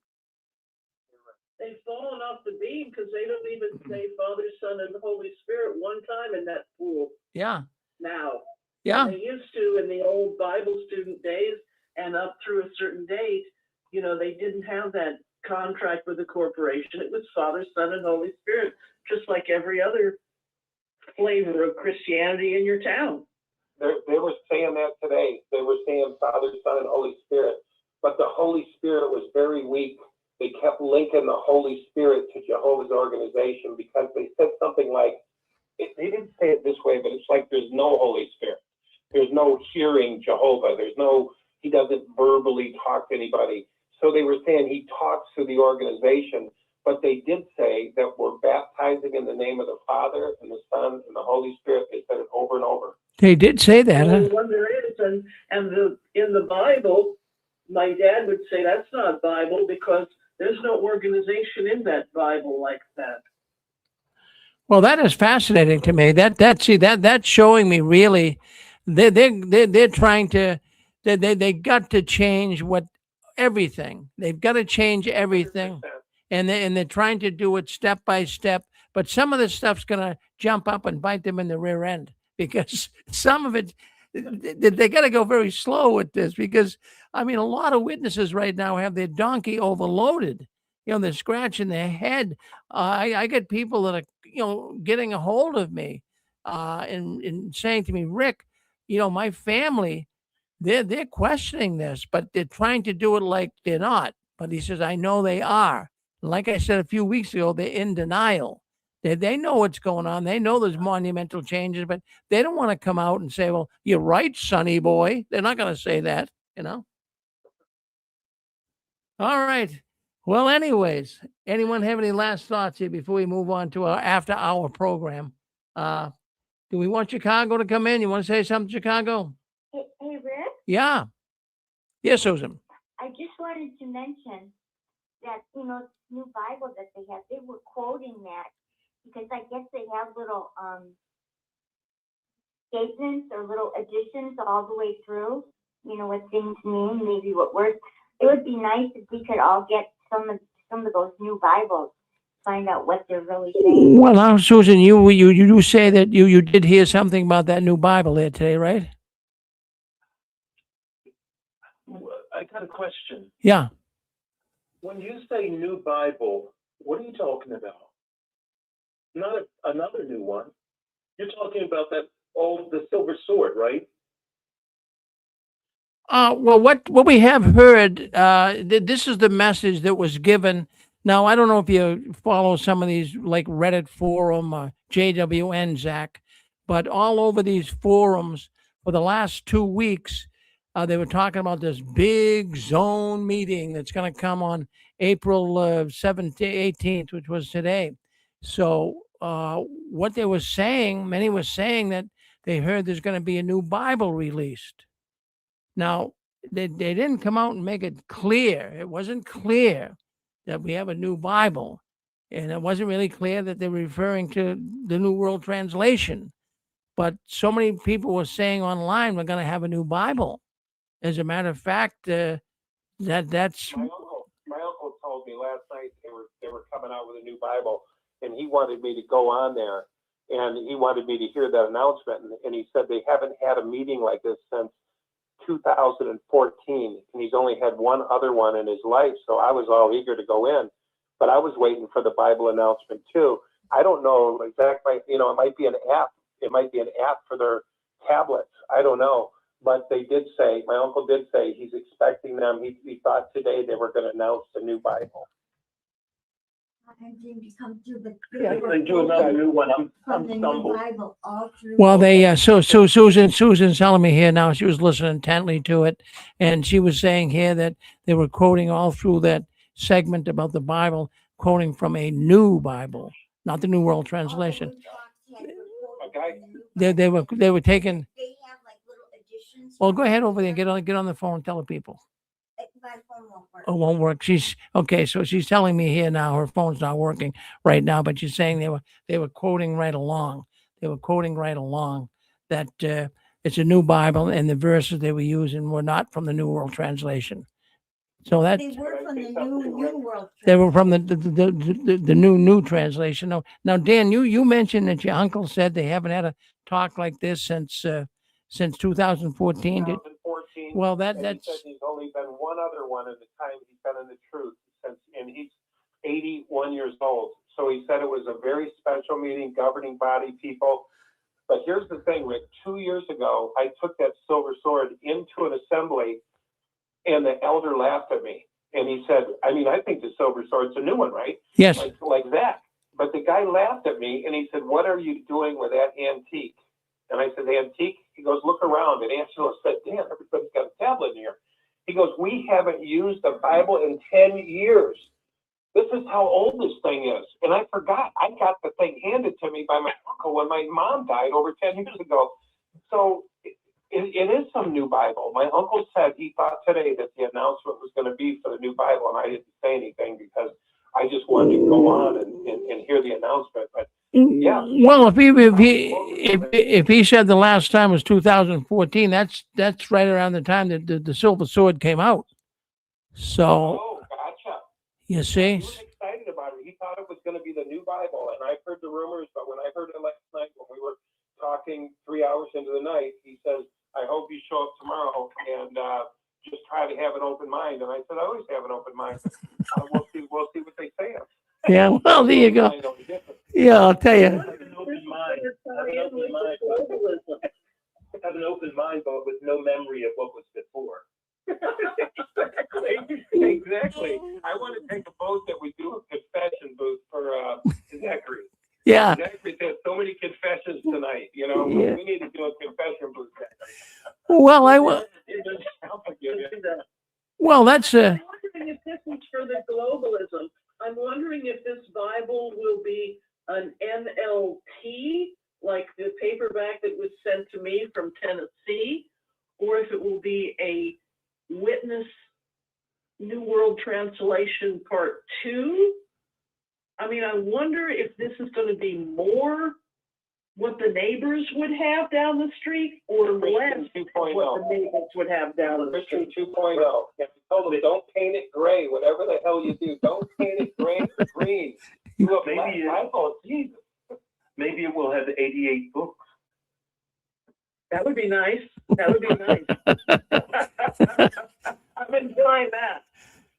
Hey, Jack, you got me thinking with that.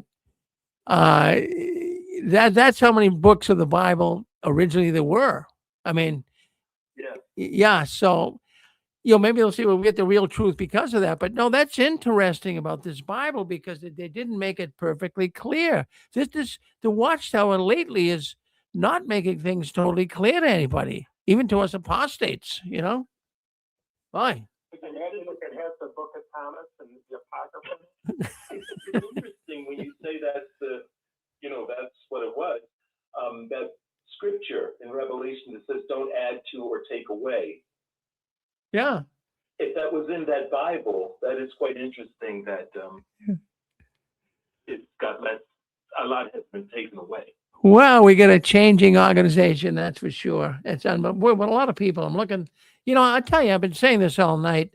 We have been seeing our little computer screen here exploding. The telephone lines calling in from all over the place. And I'll tell you, our viewership has gone up double in 2 months. And I'm wondering what is going on. And the only thing I can really attribute it to is there's got to be so many people that are leaving or doubting or something. Something is going on because this is like phenomenal to see this week. You hear all the callers. I'm looking at a full computer screen here right now. And at times it looks like the New York Stock Exchange ticker tapes with telephone numbers coming through here. These are people calling in from all over the world. And, they want to voice their opinion. So something is happening. And it's not just me saying that. The viewership and people watching YouTubes, people watching and people getting into Reddit, their numbers are increasing. Something is going on. And I believe what's happening right now, I believe there's a lot of Jehovah's Witnesses listening into this program tonight. I'm seeing a lot of new numbers I've never seen before. And I believe that, they got to be very cautious, and I can understand it. But if I was getting all of this new change in policy, blood policy, doctrine, it would drive me to start looking around too, but I have to be very cautious. And I think that's what's going on. So if you're listening in here tonight, don't run away and think we're all a bunch of mad, irate apostates. We're normal people. We're not mentally diseased. We're not agents of Satan, the devil. We're just trying to help you. We're not here to hurt you. We've all been witnesses. We found out about them. So please look into them, research them. And now that AI is out there, that can help you tremendously. Check some of this stuff out. You'll be surprised. Well, I want to thank everyone. I want to thank everyone for coming into the 6 Screens tonight. And a very good program. A lot of callers calling in. You are the folks that make the program. And that's what people write me all the time. Rick, I love to hear the people calling in. That's what really makes this program unique and different. So thank you for doing that, all the people that do. And if you haven't spoken up yet, muster up the courage. Now, tomorrow we do 6 Screen Sunday. Now, maybe it's not for you. We don't talk about theology. We don't get into scriptures. We don't get into false prophecies that much on a Saturday night. But on Sunday, we get into theology. And, if you were in the Watchtower, you have to understand that there's a lot of things that were taught to you that are wrong. What we do on Sundays is we try to sort some of that stuff out. So we do have a program starting at 1 o'clock tomorrow. It's called Knowing God After the Watchtower. It's 1 o'clock, same YouTube, Facebook channel, telephone number. But Scott Walton, he's coming on tomorrow, and he is a Christian apologist, and he helps you with your thoughts on Jehovah's Witness doctrine and teaching, as well as Jay Hess, who answers your Bible questions. And we also have another program where witnesses come in, ex-witnesses, and tell their story of being in the Watchtower. So, give us a try on Sunday. And if you'd like to tell your story, Anne Marie has a program, ex-Jehovah's Witnesses share their story of being in the Watchtower. She comes on at 2 o'clock tomorrow, Eastern time, and she'll give you the time. If you have a story to tell, call her tomorrow and tell your story. Well, we do have a program after this. The program after this is called After Party. Pixie made that name up, but we'll go with it. It's called the After Party. People get in, they have a good time. And, they can, there's no recording. It's not recorded. Nobody knows who you are. Use a fictitious name. But the only thing I ask is be civil. Use your sense there, because remember, your phone is a microphone. So, any noise in the background. So you want to unmute yourself by hitting *6. And if you get to hit *6 again, always just hold your hand over the receiver so it doesn't make a lot of background noise. So anyways, thank you for coming in. And I want to say this, keep standing tall. Don't you ever give in, up, or out.